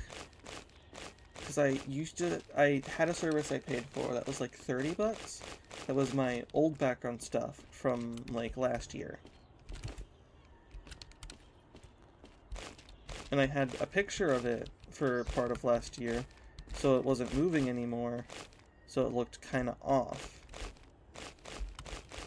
And then, I think it was when I came back, or it was like very close to the end of last year, I swapped to the pixel art behind me, or like other pixel art-y stuff that I threw together.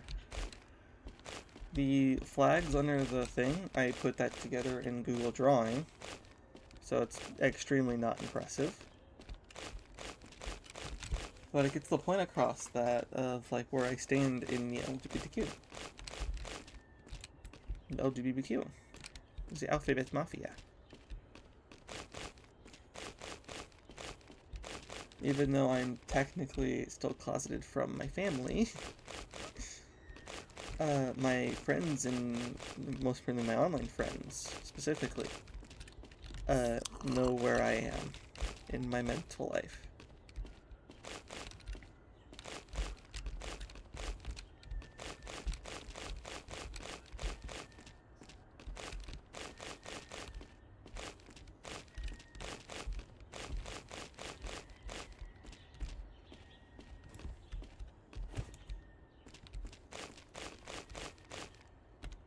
Oh.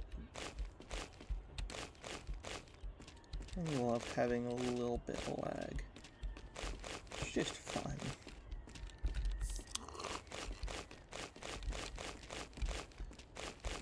Oh. I now have gotten 12 cards from 2 piles.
think that's all the trash.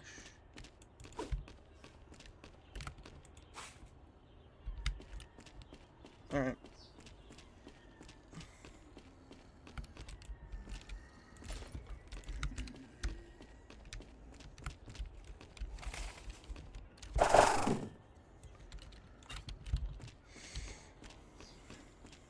I'm gonna grab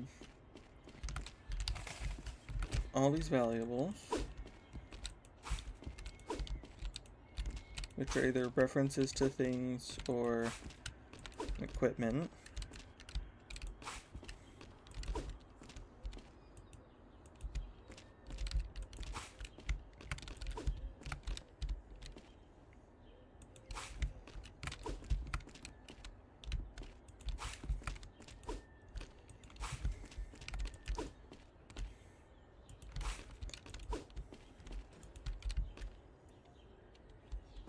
I know people don't like listening to drama and complain, but there's people who feed off of it like fucking weirdos. I just like to talk sometimes.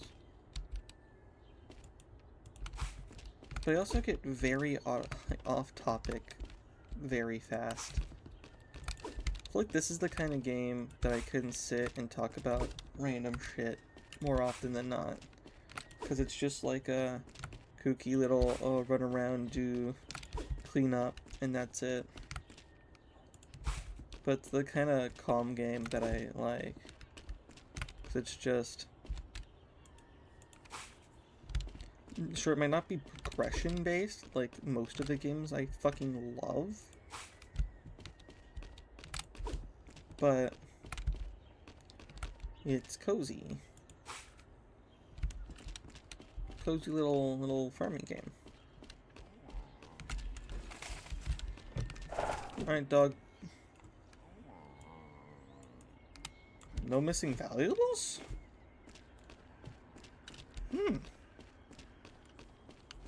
Alright then. You're unlocked. Oh.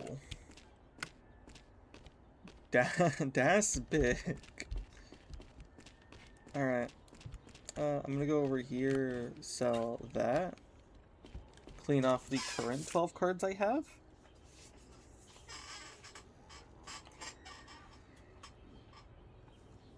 I have like a bit. I might BRB, release a dog or two.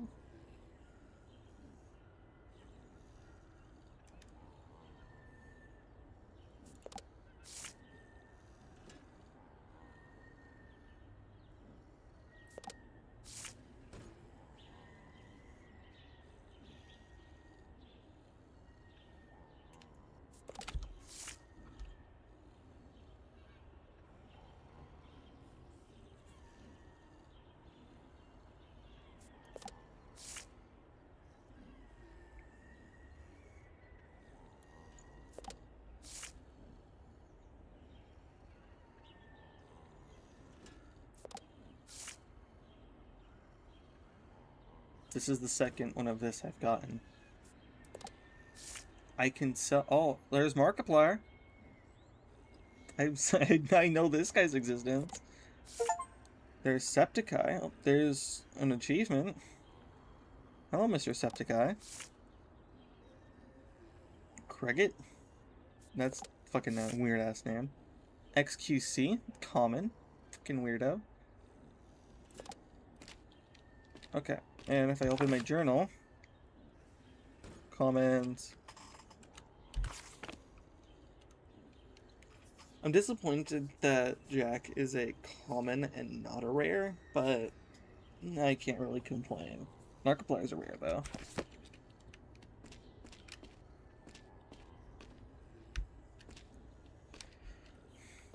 Upgrades.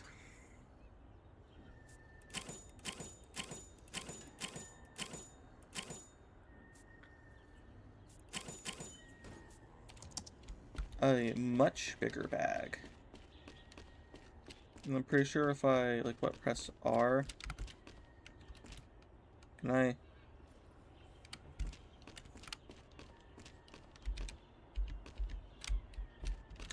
I didn't even realize that.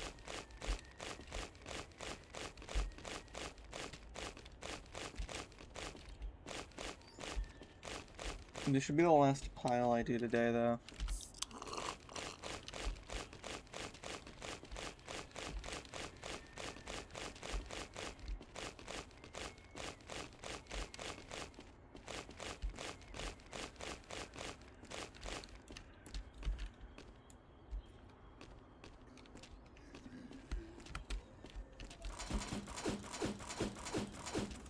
I entirely forgot to stock plum beer.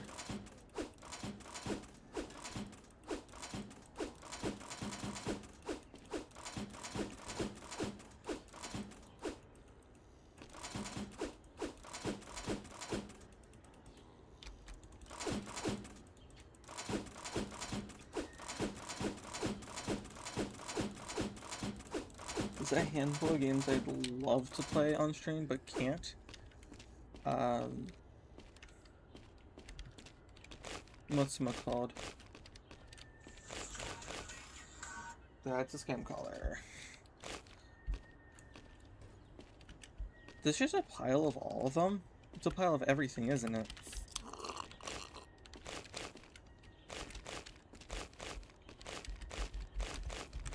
I will be right back, though.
So I got pineapple and chalky milk after releasing the dog.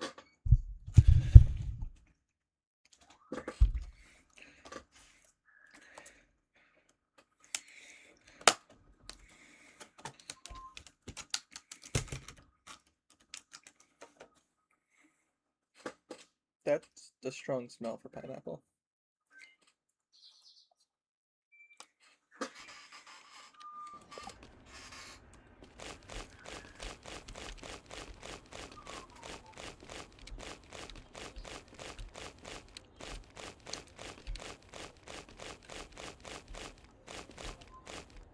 I'm pretty sure this pile has everything.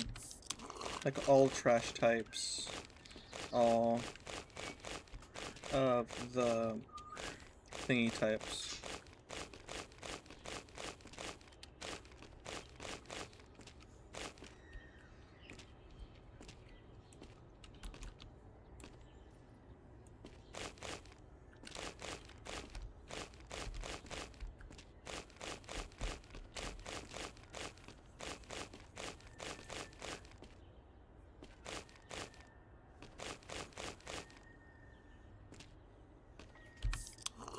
I forgot.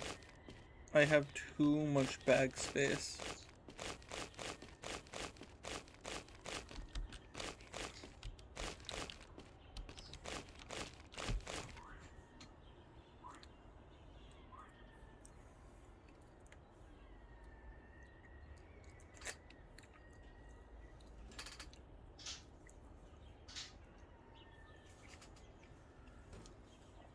Pineapple.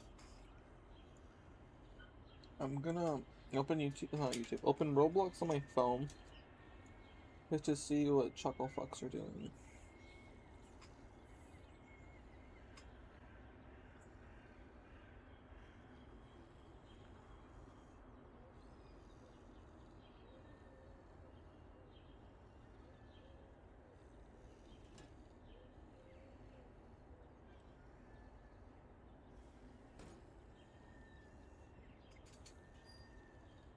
It doesn't look like they're on Roblox. What the fuck are they on?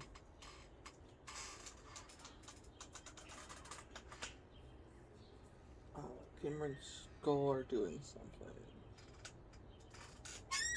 No.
I don't plan on getting through this pile today.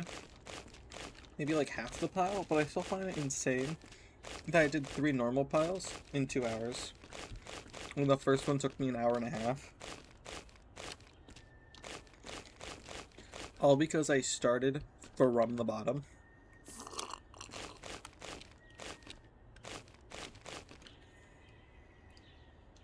Oh. There we go. I think the game I might replace this one with when I finish this one is going to be Sip Fisher. Another goofy, Twilight game that just kind of exists, because why the fuck not?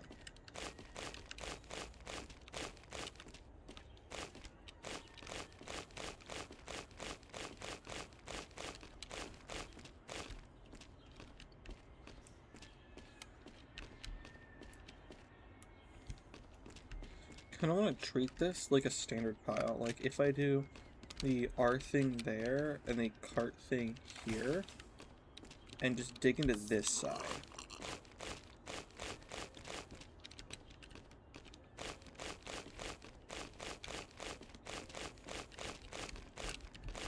Because, like, if I dig into this side, it's going to whittle its way toward the middle.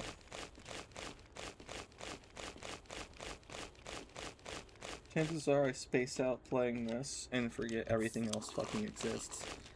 Which wouldn't be abnormal for me.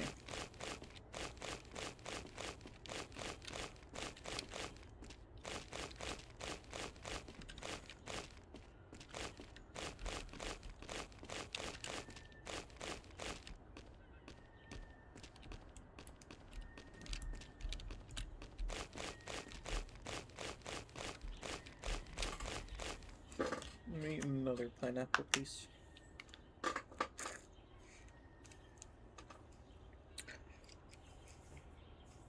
That's a lot of juice in that pineapple.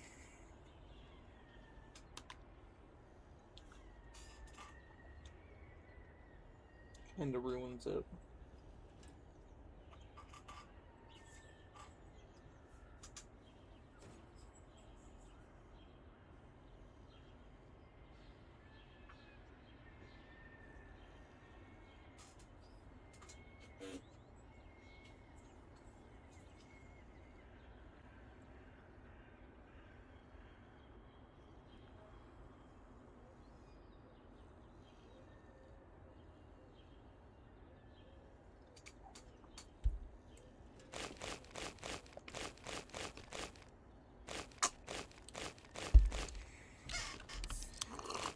It's funny to me when some valuables just kind of get stuck slightly on the ground and you have to console the dog to get it. That might be why the dog is there, is not to look for them, but is to get the ones that are stuck in the ground. To explain why it's only $1, but it genuinely just finds any valuables.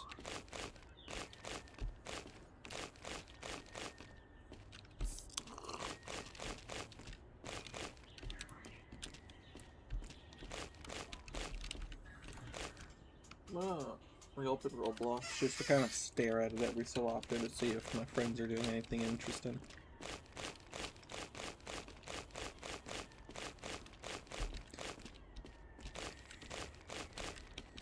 Might update my Twitch offline thingy, specifically for where chat is, to just kind of display the current games and the whatchamacallit.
Mm-hmm.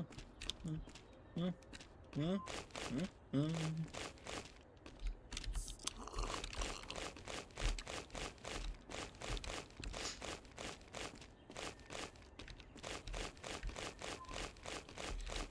I want to know if there's a way to mod Roblox. Like, not to cheat, but like, cosmetically mod Roblox. Like, make your Roblox look nice.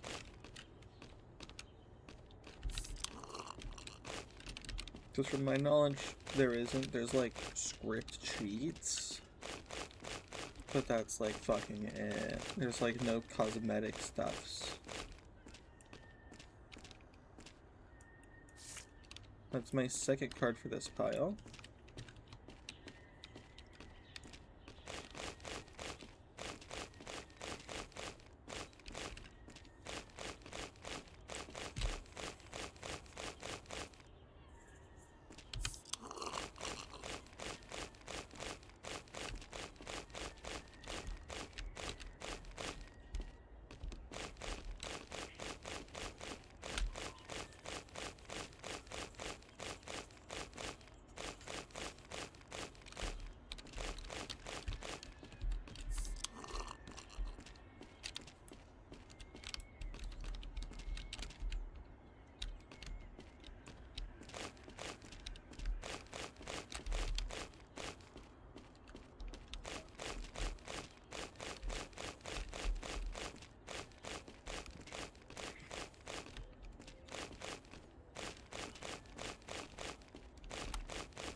What's it called? For Overwatch, the next hero is probably a DPS, and in my knowledge should come out in like 3+ weeks.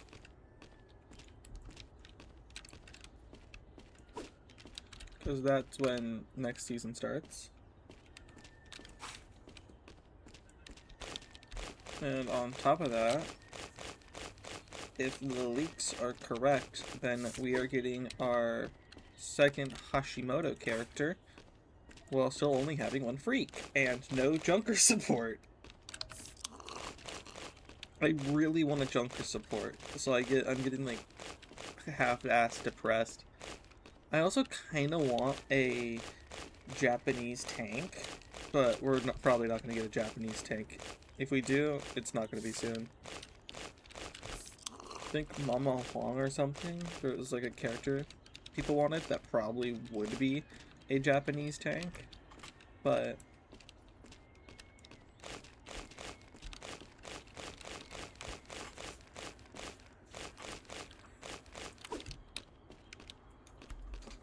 when it comes down to it,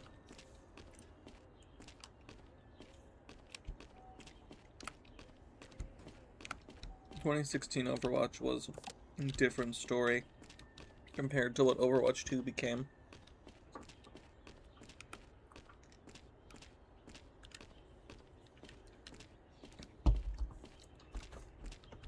So if I'm correct, I've already found 4 cards in this pile, which is kind of weird.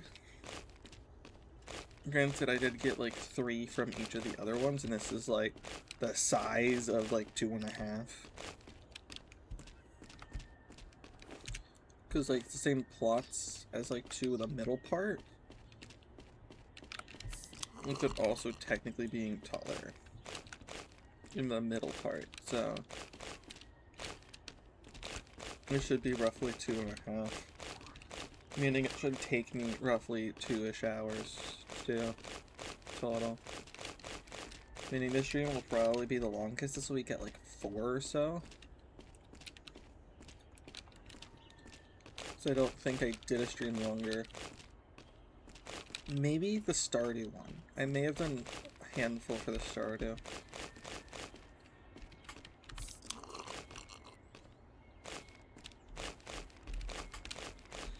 And that is another bird. I kind of want to start ignoring the birds for now, but like...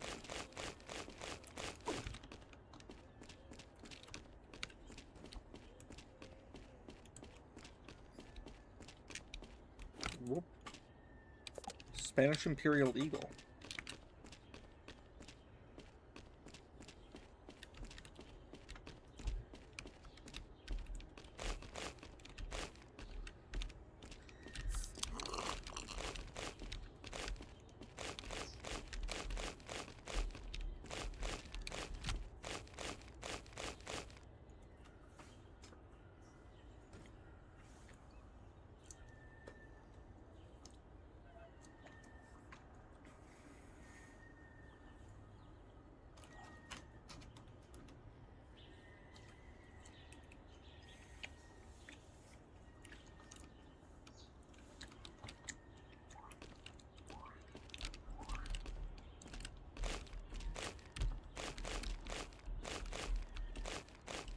I feel like the only instance AI or AI generated stuff should be used in gaming would be like placeholder objects or temporary art while the artist designs it.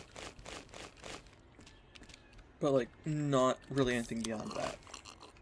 Like coding itself, sure, is a hassle, but at least it's human when a human does it. If there's a bug that happens when an AI does it, then there's just like, what's the bug? How do you fix it? It causes so many problems. And if the AI doesn't know what the bug is, or like it believes its code is flawless, then it's either in a different coding language and or has a lot of things wrong.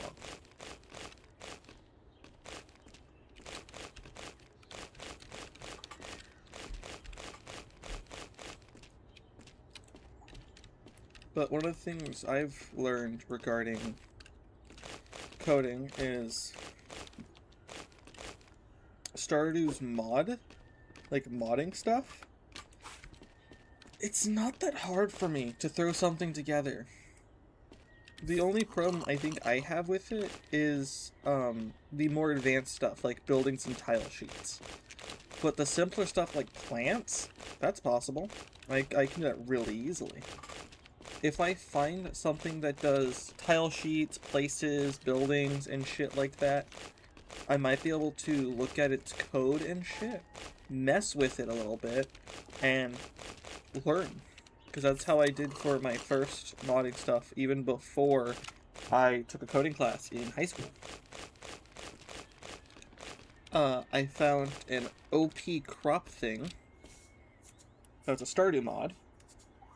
I downloaded it, opened its stuff up, checked how, like any like all the files and folders and shit, found where the code was hidden, looked at it, did not look complicated at all to me, and then I learned by editing it, mixing a few things around, seeing what does and doesn't work, so I know how to make Stardew Valley crops.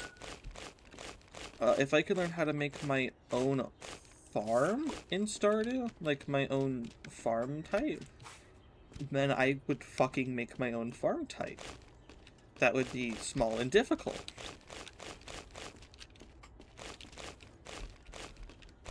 Because for some reason, I love making certain games harder for myself, but games that are insanely hard like Souls-likes, kind of like how Silksong is a Souls-like Metroidvania, I love the movement of fucking Silksong. However, I can't actually play it, and I almost lost a friend over me trying to make it easier for myself to make it bearable. Because, unfortunately, I suck at games. But I almost lost a friend over the fact that I modded the game to make my experience manageable.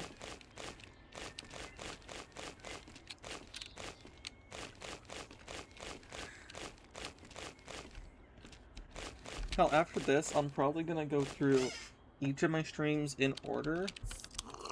If I'm not playing with a friend, go through each of my streams in order to go, okay, so start was here, this was here, because if you look on YouTube, each of my streams are marked with start, end, and game, like where the game begins, where the stream begins, and where me ending the stream begins. The only point to where it's more than 3 is when I did a BRB thing, which ends up adding 2 on it, because then there's the part where, hey, this is where they disappear, and this is where they start back up after coming back from disappearing. And I actually kind of like looking at that. I kind of like nitpicking it. Alright, so this is this part. Did BRB at all? No. Then this is this part.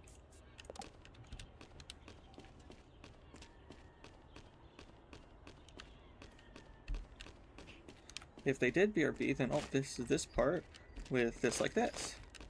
And if there's people who do multiple game stuff, typically speaking, like multiple games in one stream, there would be one where it's, alright, so this is this game, and this one's this game.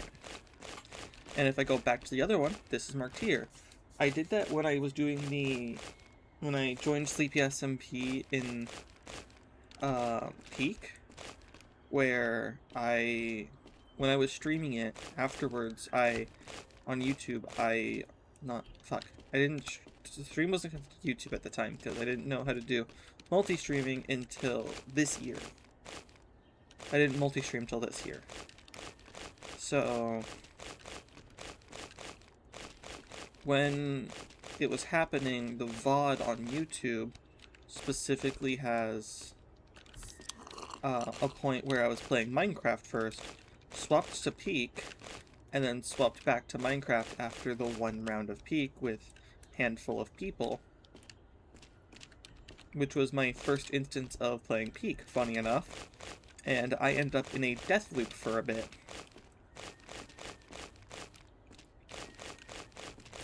The next instance I played Peak, I don't think I recorded or streamed it, I just played with friends.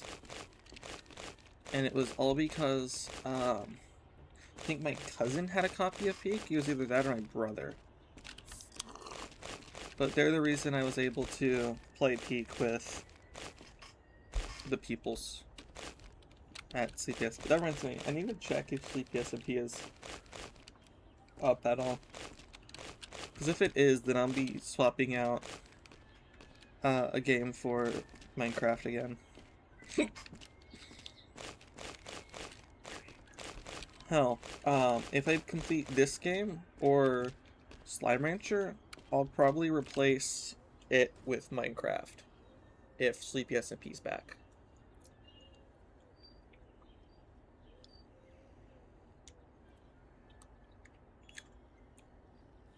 But I really don't want to give up Stardew. But there's going to be a point where there's no more content I can look at for Stardew, even modding wise, so I wouldn't be able to continue playing Stardew.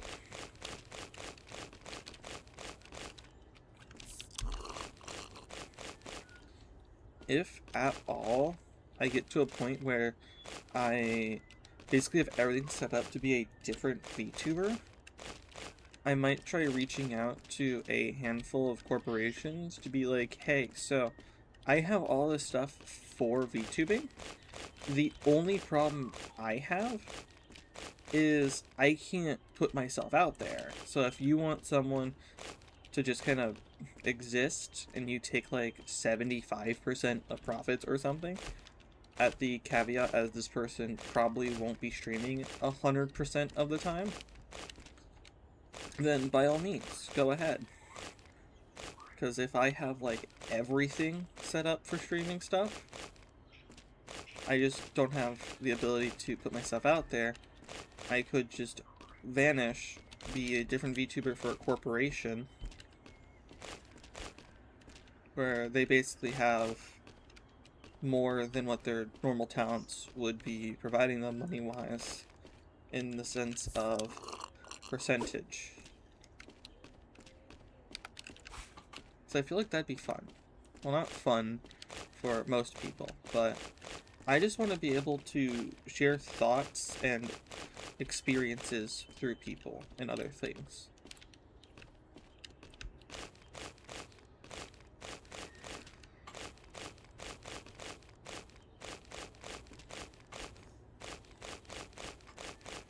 But after I'm done with like, if I have nothing else to do with stuff after streaming, and if I do get a construction job, and I have no friends online after that, I'll probably end up taking a nap, existing on VR chat, because why the fuck not? Or hell, even fucking other shit.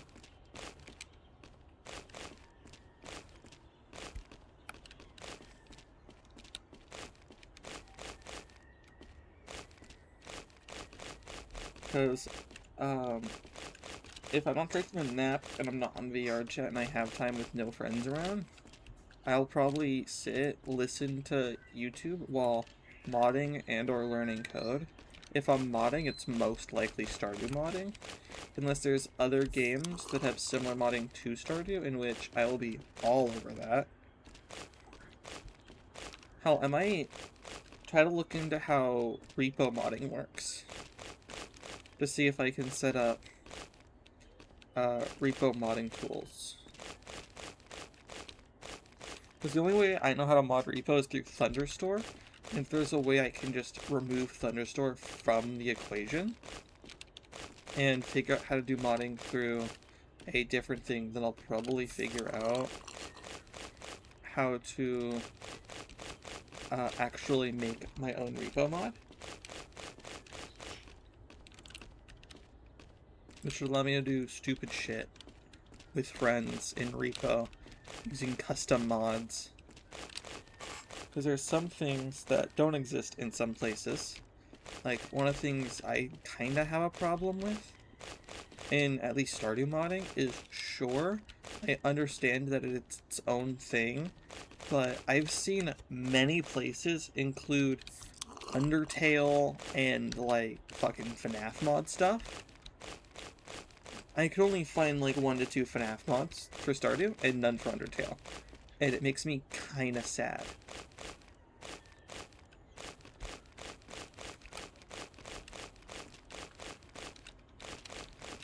And if I could figure out how to make custom location stuff, I would be able to not only include a FNAF pizzeria location, but a Mount Ebbitt location in Stardew. And if I can do that, then that would be fucking amazing.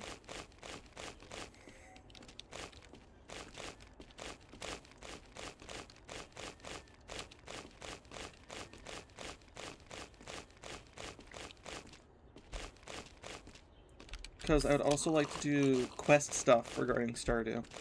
Because if I can set up something to do, oh, you need to have this quest stuff done to talk to this person, or so on. For an Undertale one I was thinking of, via Mount Ebbitt, there'd be the normal Undertale monster, like, main ones, like Nebstablook, Toriel, Sans, Papyrus, Undyne, Alphys. You would also be able to talk to Frisk, but it would be like a more grown-up teenage version of Frisk, where I'd have to figure out how to make them non-binary, because by default Frisk would, technically speaking, be non-binary.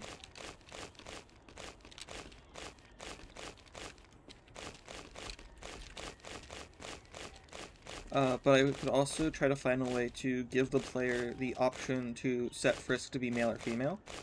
Their model would probably stay the same, but it would just be the way the pronoun stuff works through it. Could also make a version of the mod that's exempt from that. But if I were to make a Undertale-based mod, if I was able to, I would set it up to where you could specifically romance Frisk. Fuck. I don't know which way people would want this to be pronounced, but Chara, the one that's Asriel's best friend, and then probably Asriel, but you'd only be able to do Frisk by default. The other two, you would have to do quest stuff to fix them, because technically speaking, Asriel and Flowey are separate, but you would have to effectively erase Flowey to get Asriel. Same thing with Chara, because they're dead. you have to find a way to make a synthetic soul, one monster one human one. The monster one would go to Flowey and be able to get you Asriel, and a human one for Chara, which would allow you to bring them back to life. And then you'd be able to date them and shit. And of course, I'd have to figure out a specific pool of likes, dislikes, and other shit. Because there is obviously the universal one, but Chara would be in love with chocolate. And I'd have to figure out all the other ones.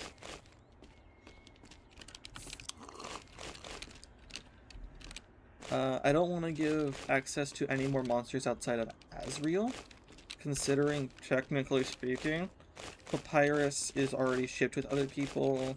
Asriel gets shipped, but not as frequently. So, that'd be nice. Toriel and Asgore were together at one point. Sans would either try to get with Toriel. I might do a quest thing where you can get Sans with Toriel, and another one that would be getting Toriel back with Asgore. If I can do those.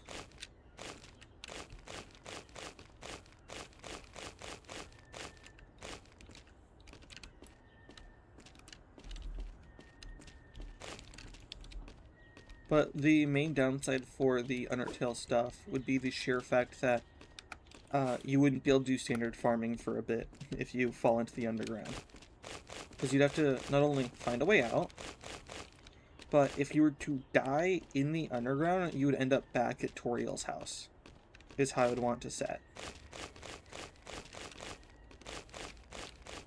On top of that, I might find a way to do an Undertale Yellow section of the underground, like a place where, technically speaking, Pacifist did happen for Undertale Yellow.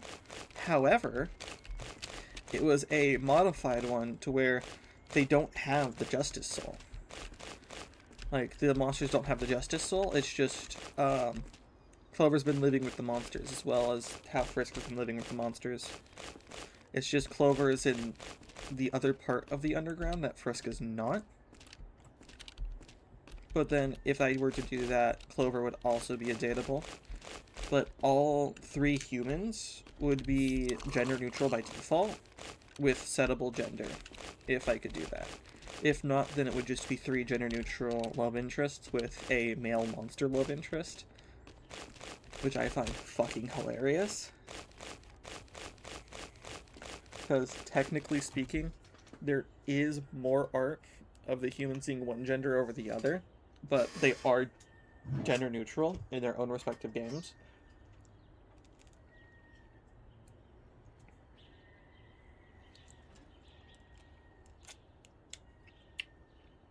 So,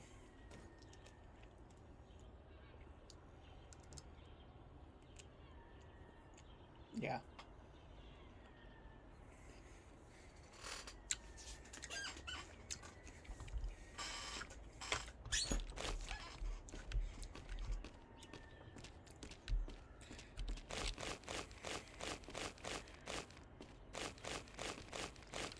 I want to know if there's a possibility to make a Stardew mod where you can make turn-based combat. Because I love turn-based combat, but like, let's say a Stardew monster hits you. Your in-game timer would freeze, and you would be thrown into a turn-based combat. In single player, the timer would freeze. In multiplayer, timer would not freeze. It's just, you're stuck in a turn-based combat with all the monsters around you. But the issue with that would be is some people prefer BattleBots, and some people prefer just sucking it up and taking the damage. I personally like the Mario and Luigi dodging mechanic in the Mario and Luigi games, where jump, block, and hammer counter as options.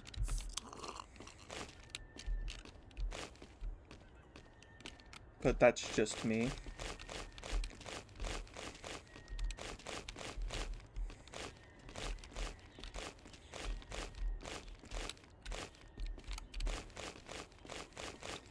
So if anything, I could get back to people on if I was able to do stuff like that.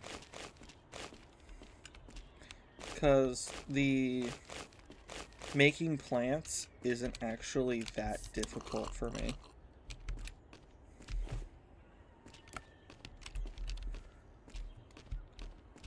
But in the instance of having an Undertale mod, I'd have to allow people to have a plantable land in the underground with specific crop type, which would be able to be grown, technically speaking, in winter, because the underground would count as a winter area due to the fact that it would be cold and underground.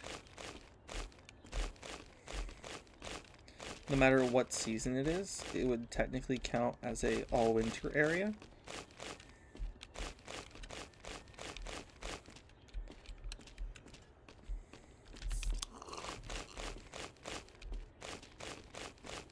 I'm trying to figure out what else I can talk about, because I always get off track anyway.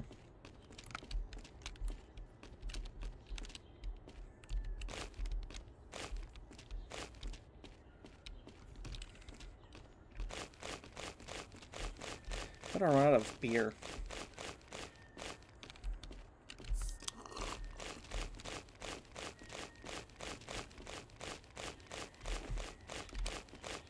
The amount of beer, I'll probably go get upgrades as well. But looking at the fact that I'm like halfway, and it's almost been, technically speaking, it's been a little under an hour, and I'm like halfway, is shocking to me.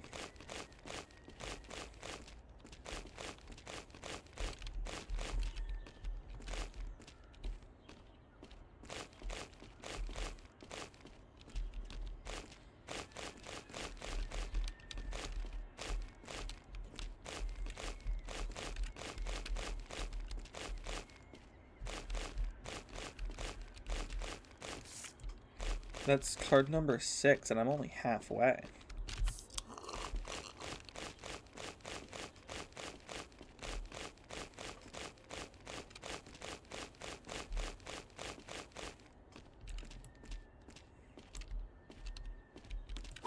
I'm actually just gonna stop here for a little bit. Brick Rigs is on sale. That's nice. It's an old ass game. Please turn off the sound. 2023, 35 off. That's fun.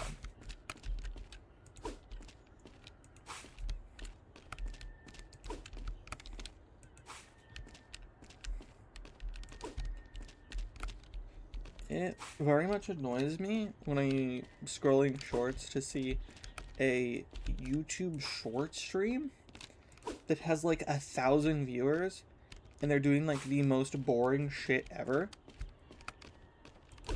And then there's also ones I see where it's like someone with their hand over a fire alarm saying they'll pull it if someone pays them. But there's like fucking 300 viewers on that. And that kind of shit pisses me off. It's because like it's low effort. Hell, what I'm doing is also technically considered low effort, but I'm actually making conversation and expressing that I would not want to turn this into a career. I would rather keep it as it is.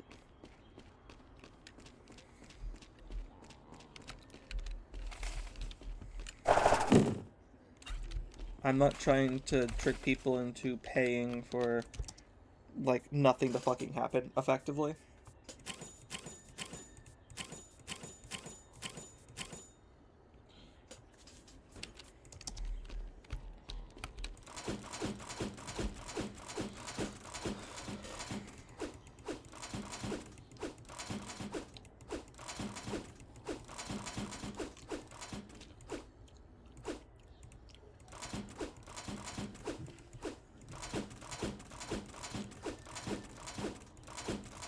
So all I gotta do is get into construction. One of the reasons I don't want to... I have a problem putting myself out in the open because of shit. Frankly speaking, I have not done anything wrong in my life. Not drank, not smoked, not done anything that, like, some people get pointed out for. I haven't cheated. I have unfortunately gotten in multiple toxic relationships, so that might come back. Because I have fucking toxic exes. Oh fuck, I overdid the beer thing.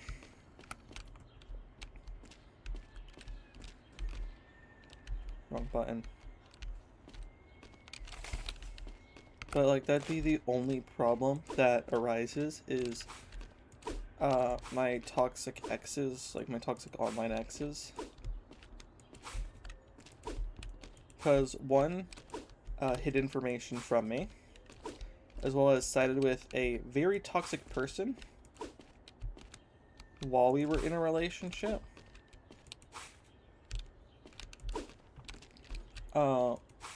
I had an ex that straight up cheated on me.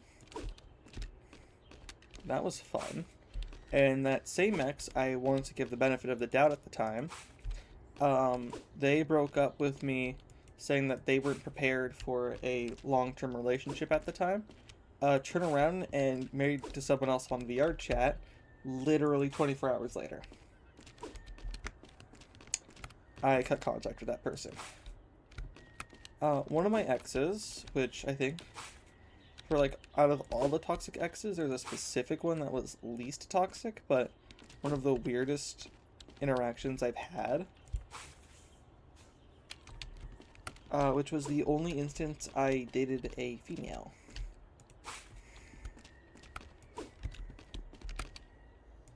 All of my other relationships have effectively been straight, technically. I think it was my first ex that is when I started thinking more about, what if I'm trans?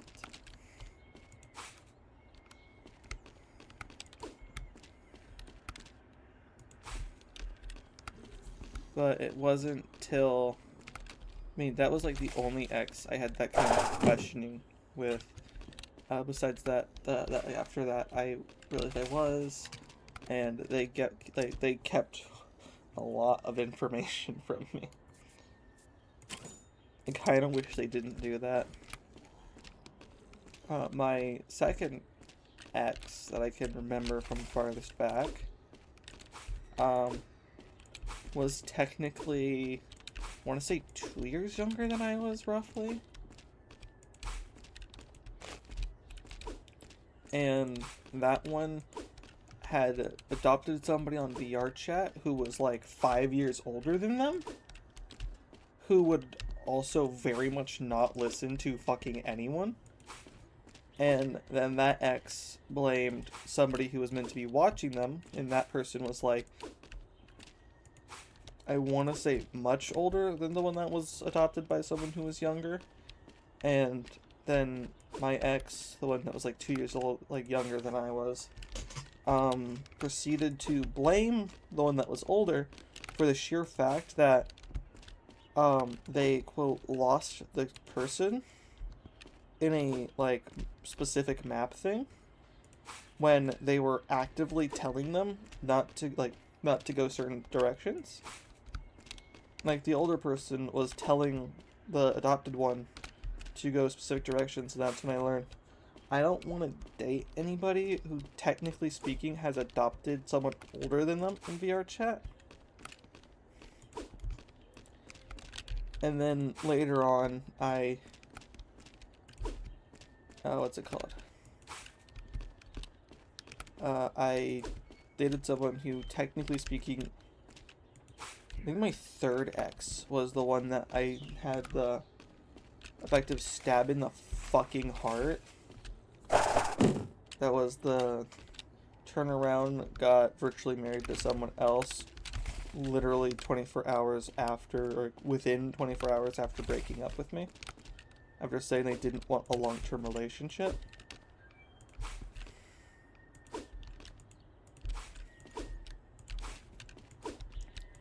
And at this point, the current relationship I'm in is good. If they break off ends, they break off ends, and then I'll probably stop dating people.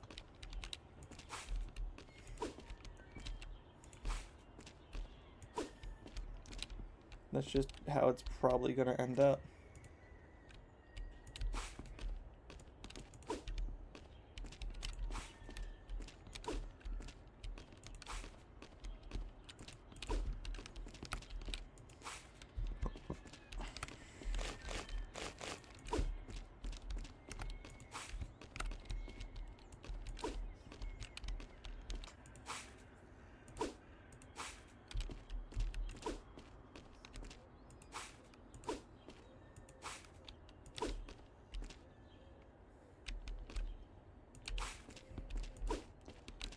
Me and my first ex with the toxic person and a good friend of mine who has dementia, unfortunately, or like a form of memory loss.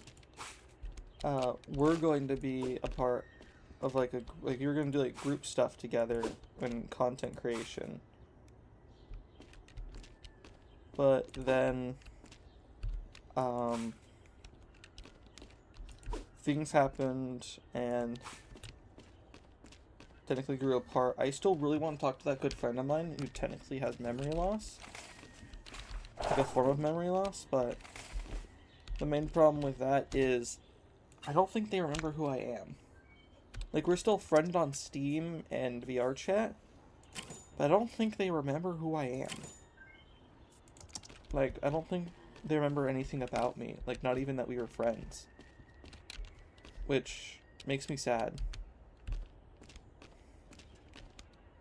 Because that person, I think, messaged me a while ago, like 2-3 years ago, sometime after me and the others broke off, that they wanted to have us all get together and talk, and I would have loved to.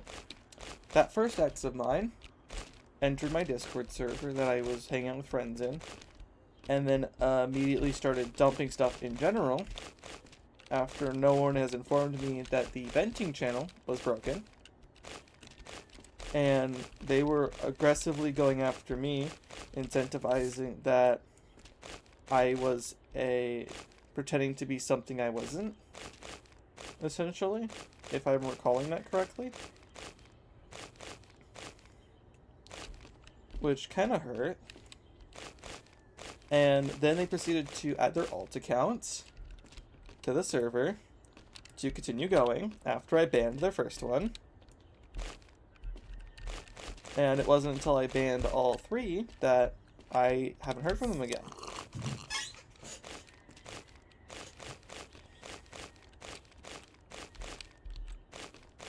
There's a really old friend of mine from middle school that I would love to talk to, but they don't know that I'm trans. And they also were kind of half friends with people who were rude to me, because they were like friends with everyone at school, and it was fucking like insane. But it seemed more often than not that I was the only one invited over to their house occasionally. It was a friend of mine that was really good at Geometry Dash, that it was kind of insane.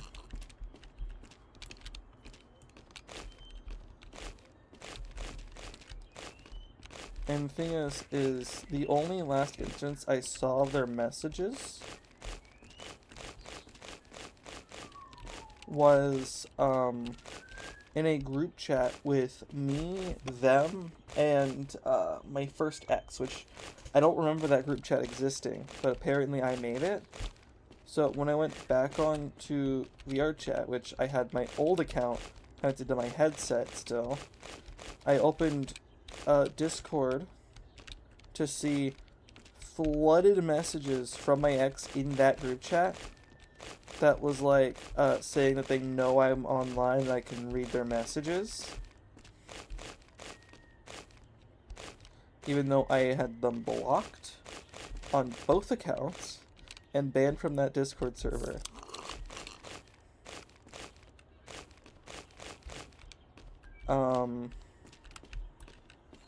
I removed them from that group chat and explained to that old friend of mine that they were a toxic ex of mine.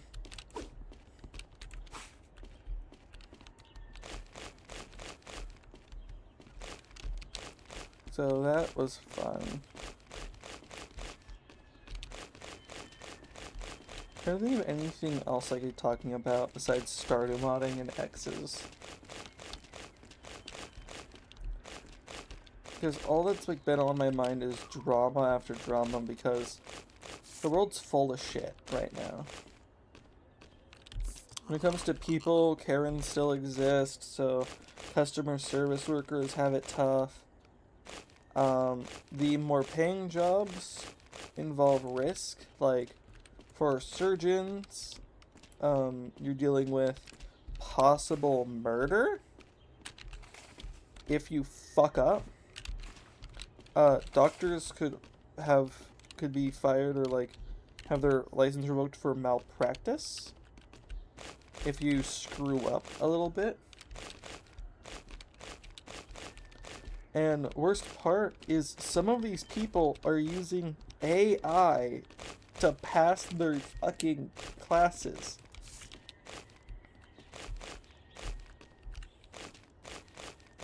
Which disappoints me.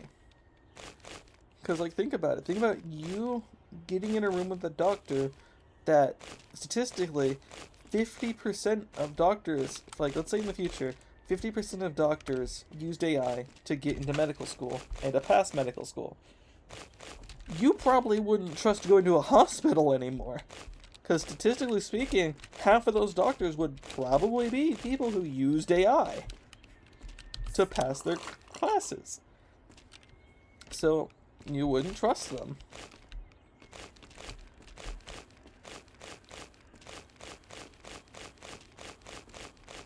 Which, unfortunately, with how the world works, some teachers encourage the use of AI, which pisses me off. Like, why the fuck? And there are some people, thank God you can't really use AI for physical work. Regarding, like, the construction class I went to in high school. His whole thing was, as long as you were doing work, you couldn't really get an F. And ever since me and my friends, like, our age group left high school when graduating, all of the students in his class did nothing. Like, we were the last actual class of people he had, effectively. Because AI is ruining learning. Not only were classrooms already pretty fucked, because we've been using the same form of teaching people since, like, forever, while everything around us has been changing.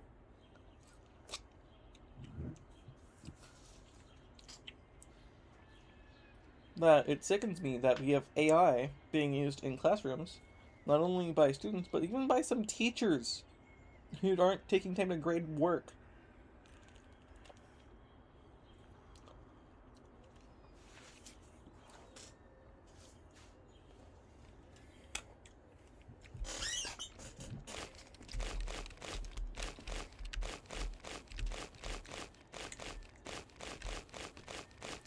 It was when AI first started getting popular, there was first AI artists, which weren't artists. We could just call them AI people, effectively. Because that's all they were people that used AI. And I have now been learning that there are places you can use AI to make music. Which sickens me as well. Because people who made music were talented. Now you can just have AI do it. Like, what the fuck?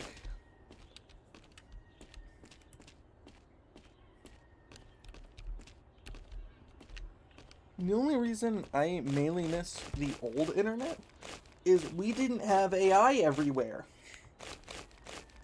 That's like fucking post high school. We started getting like post like when I graduated from high school is when, not even like then, like slightly before I graduated high school, the Italian brain rot stuff, which was just AI generated slop, was on the internet, and people were like, it was like popular, and I'm like, why is this bullshit popular? Literally anyone could do that. Hell, if I'm correct, YouTube gives people money for using AI in their shit, and that very much pisses me off.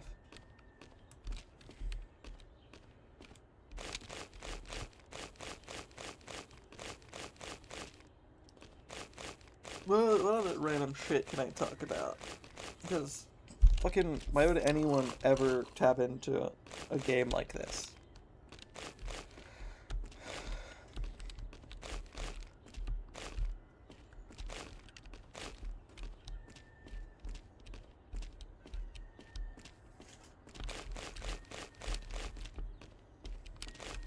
I very much dislike the fact that, hey, these nice, like, amazing games are coming out that you would probably want to play on your own, but guess what? Guess fucking what? You want to go in blind, which is my problem with Mouse PI for Hire and Subnautica 2. Guess what I get on my shorts feed? Occasionally, a Subnautica 2 clip. Or a Mouse PI for Hire information clip. And I'm like, bro, I want to experience these games for myself.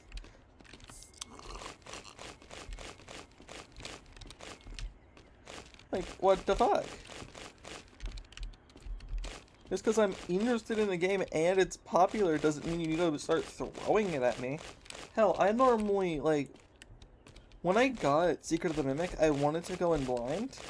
However, my computer couldn't run it, so I couldn't even play it at the time. And if I can't play a game, but was able to own it and shit, I may as well watch one of my favorite streamers, Astral Spiff, play it. Because at least he understands what the fuck's going on. And what to do in most scenarios. However, I already know that he has a Subnautica 2 stream out, which I haven't watched, because I'm not going to watch it. He's also showed me games I could drag people into if I had money. Such as Subterra, which is similar to, Lethal Company and, Repo, in the sense of, you go into a building, collect stuff, get out.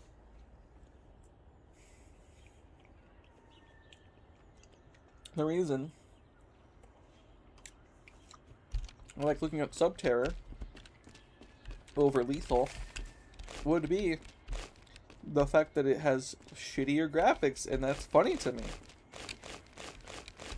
On top of that, it has mechanics inside of the levels. Lethal doesn't normally do that. Lethal has doors that someone at the fucking place has to open.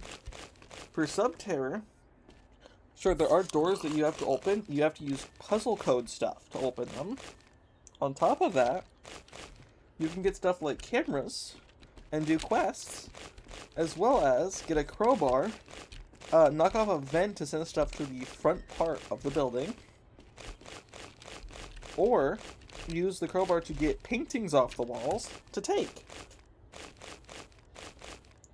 The creatures in Subterra are also, I want to say, interesting, and something that Lethal probably wouldn't do. Because there is a basilisk, or a big snake, that when it's too close to you and you're looking at it or something, it can make you stoned temporarily. When it makes you stone, it fucks off. It dealt damage to you, made you stone, fucked off. The stone lasts for a duration, and then you're unstoned. On top of that, there are mimic. There are mimic people in there that mimic other people's looks and will approach you.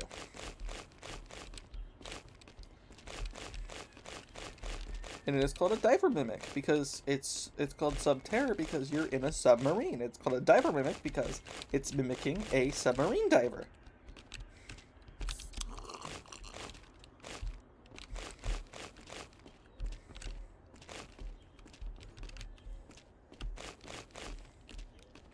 But it has the normal, like, 4-player pool Lethal does.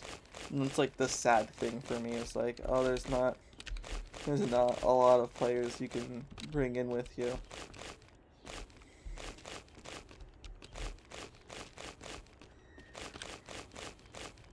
I'm getting closer to the end of this file, which means I'm getting closer to the end of the stream.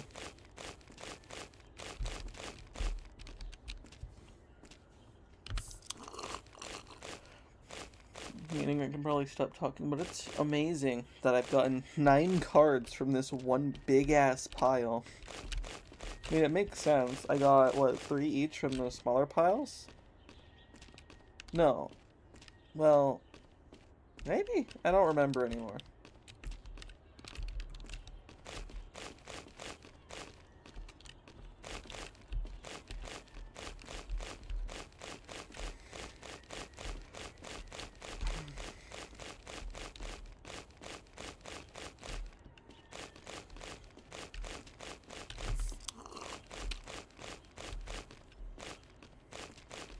But I love to talk and other shit, so...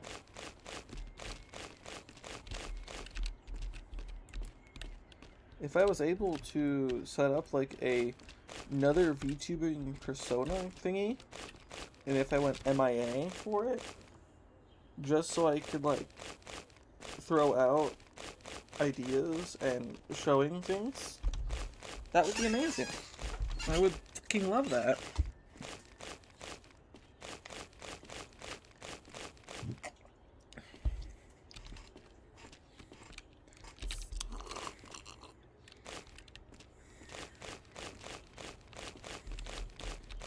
Hell, I would personally love to, whatchamacallit, like, if I was a popular enough VTuber, I would love to, like, physically go to, like, panels and shit. If I was a part of a corporation or something, and they wanted to have a panel somewhere, but they didn't have, like, someone to walk around for, like, to move the, like, members of the stuff, I would fucking go down there. Like, what? Like, if I was an active member in the crew thing, I would love to go down there. In, like, what's it? Kirogiri or something? The, like, anime head thing. Yeah, custom Kirogiri, which is the character, but, like, in the real world, dressed up in, like, the normal outfit and shit. To, like, go down there and to effectively just kind of be there. To have, like, a panel and shit. Because, sure, Iron Mouse has done panel shit like that. There's been, like, VTube concerts, but there's not been, like, what's it called? The concerts are typically just, like, big stream on, like, the main company account, which would be, for Hololive, would be the Hololive account. Or for specifically Hololive EN, it would be the EN version of the Hololive account.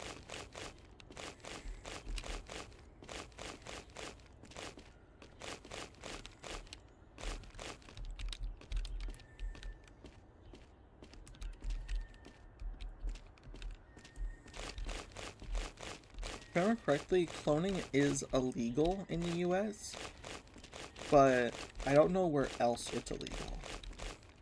But if it was possible to actually clone someone, then I feel like that would be fucking hilarious. To have, like... I mean, technically speaking, if you were to able to upload your consciousness and, like, somehow get a voice rate on a robot, they could technically use that robot for VTubing, and it would be like actually having the person there still.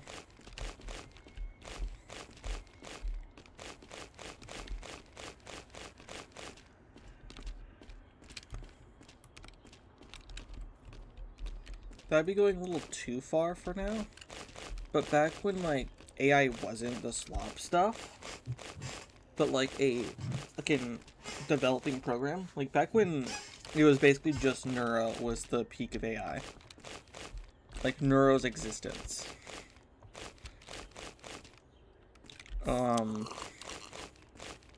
Whatchamacallit? It would have been interesting to see someone effectively set up, like, putting someone's brain in a computer for them to be a VTuber. Neuro is just purely AI, but if you could upload someone's brain to a computer, then that would be fucking incredible. Because Neuro is just a developing AI. It's like insane how far Neuro has gone with Vedal. With her just being an AI.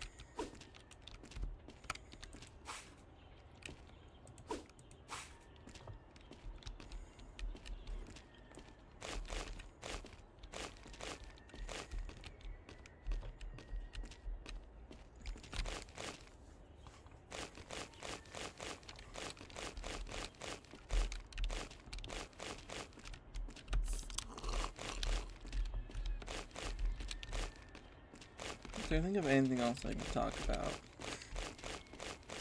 But, if I was able to basically just get a whole streaming thing set up for like an entire other VTube persona, and somehow get in contact with a corporation that would be alright with me basically being one of their talents as this new persona with differences in behavior and shit,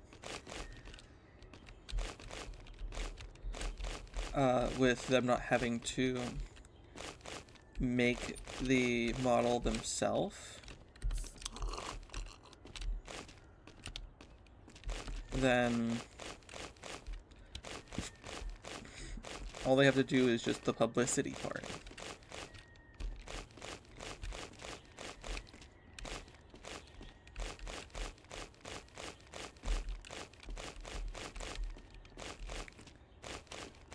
Because I think most of the time when it comes down to corporations, specifically like VTube ones at least, if they don't think you'd be fit for a talent thing, they probably wouldn't spend resources on you. But if you already had the things that they would have to spend themselves, then I'm not sure if they would let you in or not, but I feel like they would be more inclined to be like, we can give it a try. See if they're good, drop them if they're not. Kind of thing. That's the 10th card in the pile.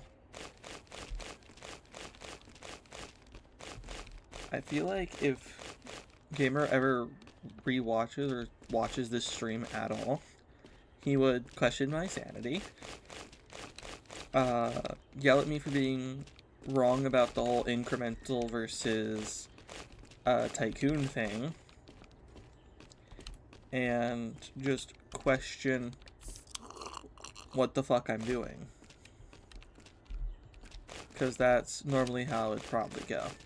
So I'm talking about the possibility of, if I get the money from construction to basically buy a model in the style, like not a style, but a whole new character kind of model with entire setup and not try to do indie again, would be crazy to him. But the one thing I primarily lack is just the fact that I don't know how to put myself out there. Because it would be amazing if I didn't have to get a job and I could just do this, but I know I would have to do so much more.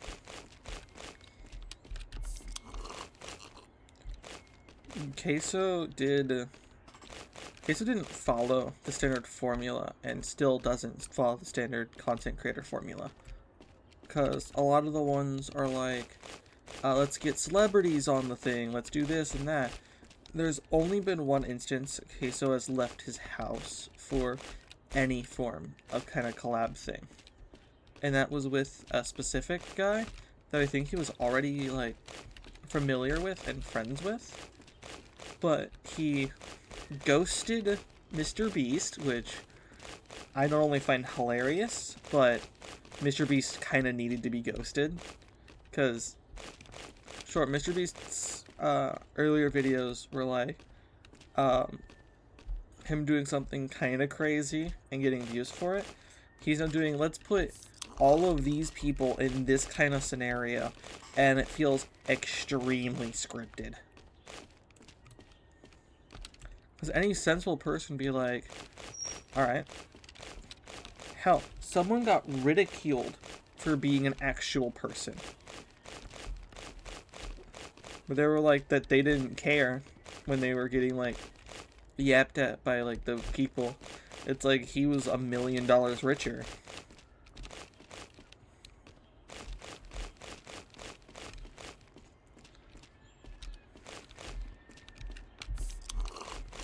Which I'm surprised more people didn't do what he did.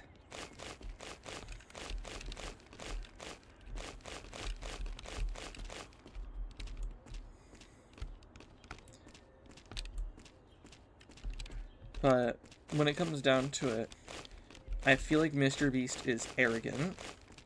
People Mr. Beast has worked with are kind of questionable.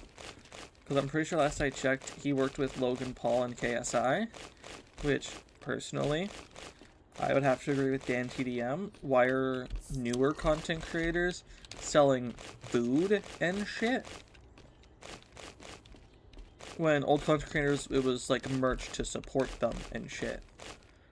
Well, Mr. Beast has Feastables, Beast Burger, KSI, Mr. Beast, and Logan Paul have Lunchly.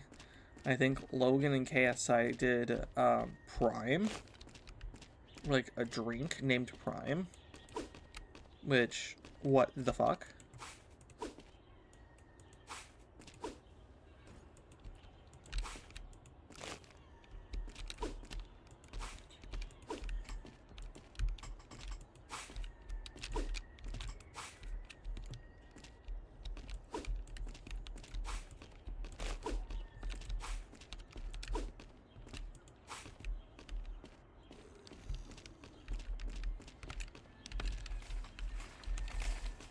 But we need to go back to the time where content creators effectively just sold merch, not food and drink.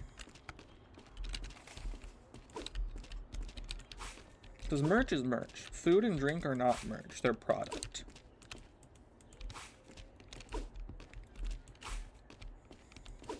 It would be like if a sports team decided to open a restaurant for no fucking reason. Hell, if I'm correct, isn't Mr. Beast making a fucking theme park? That's like a little too far. That's like corporate level greed.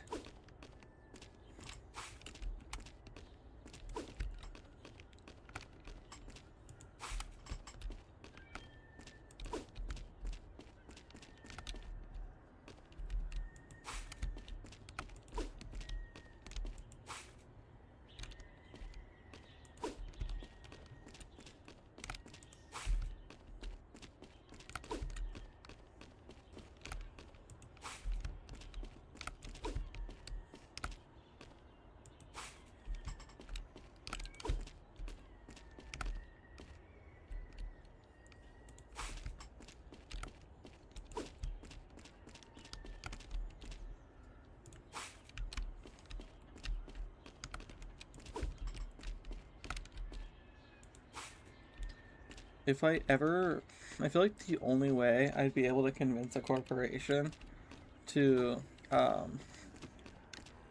let me be like a talent or something is if I was able to make a game. Like an actually good game.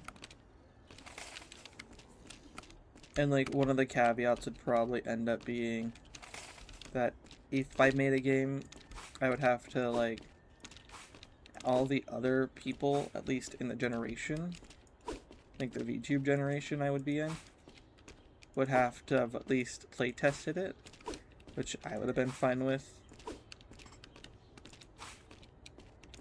But I basically, like, for me to be able to do something like that kind of scale of becoming a corporation VTuber, the only, like, main thing I run into is I don't believe I have talent. I would love to sing. I don't think I have the voice to sing. I would love to, whatchamacallit? I'd love to speak another language, but I think I got a D in Spanish class. So languages are, well, kind of thing. So most agency stuff typically try to get people that know 2 languages minimum. It's not required, but they typically try to grab ones that know more than 1 language. And I already know that I will not fit that form of criteria unless I actually try to learn Spanish or another language, which, if I wouldn't be learning Spanish, it would either be French or Japanese.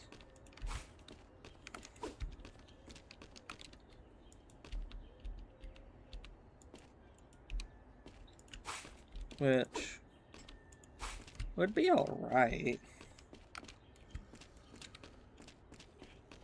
Wouldn't be 100% amazing, but it'd be alright.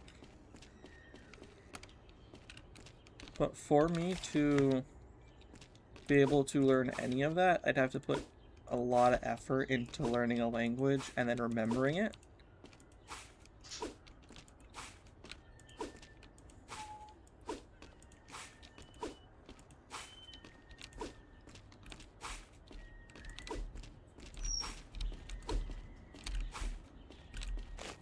Oh.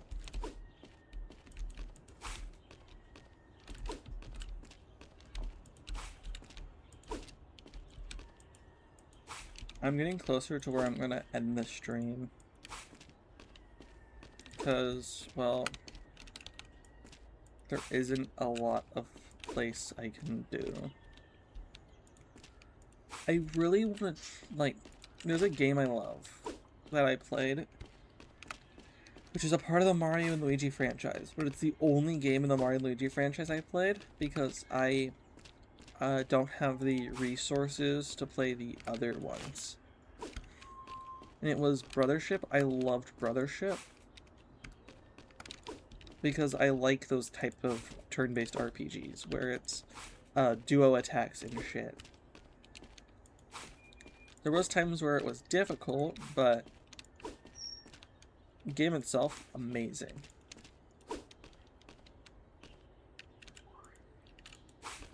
Unfortunately, if I'm correct, that was the last installment in the Mario and Luigi series, and it was made by a different company than the other ones were, but the other ones that weren't Brothership were all 2D to an extent, because I think it was Dream Team or something. Everyone had like the Mega Battles. The Mega Battles were like 3D-ish. Besides that, it was like all 2D-ish.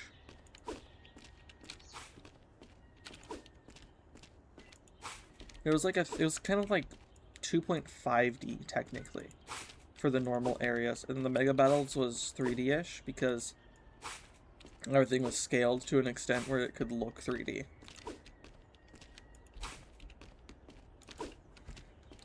But in Brothership, it was straight up 3D because that's just how it was.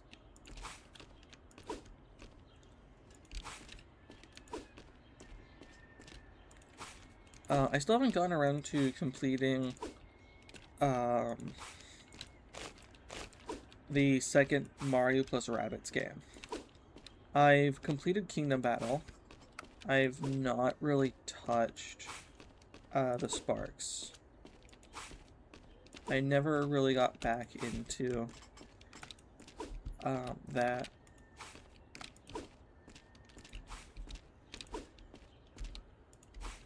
I'm not entirely sure why. I kind of wish I knew why.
Okay, so there is no more thingies.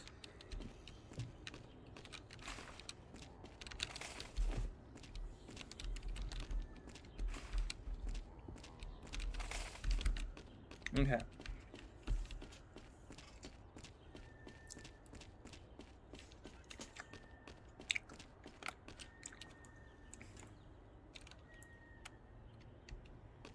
So I'm gonna unlock that pile.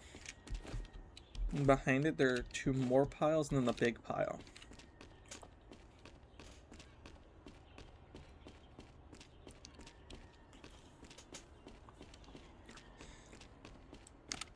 Oh, yeah.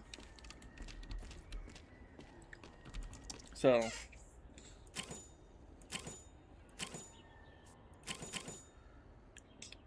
can only get 1 more of this.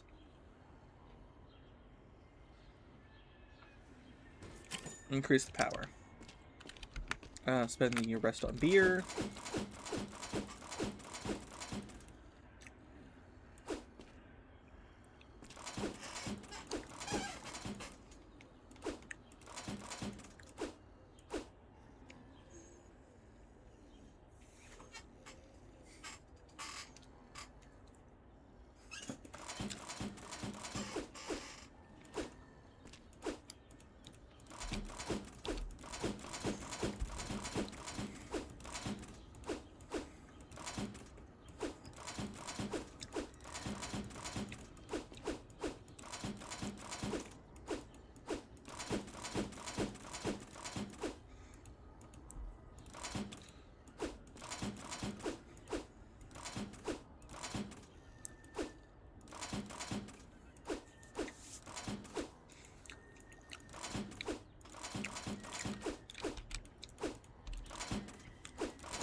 But I want to get to the point where I stream Brothership start to finish, or start to 100% in 1 sitting. But realistically, the only way I'd be able to do that is if I was a corporate VTuber.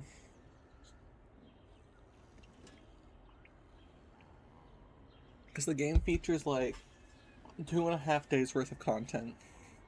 Minimum.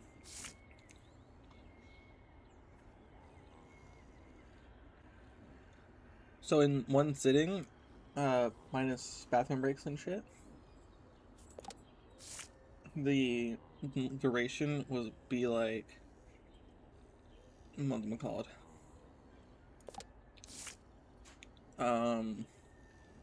52? Which is 2 days and 4 hours. But with bathroom breaks and shit, it'd probably be more like 3 days. Maybe a little bit like 3.5.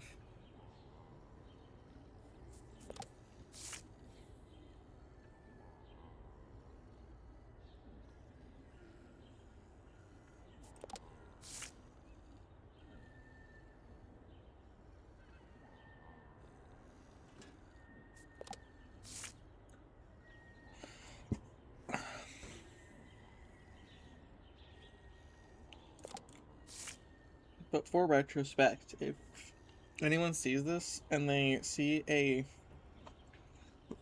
corporate VTuber play something like Cassette Beasts after, like, shortly after, like, if you see a corporate VTuber debut and their like first game they play, or like first, like within their first week or so, like anywhere within their first 7 streams, they play something like Stardew, and they say it's their favorite game. Sometime after I disappear,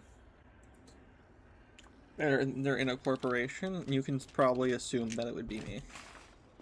Because I don't think there's a lot of people who like Stardew. Oh, well, you found something.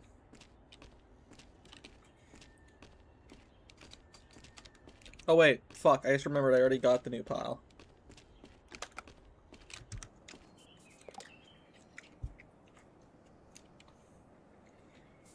Save there. File 2, yep.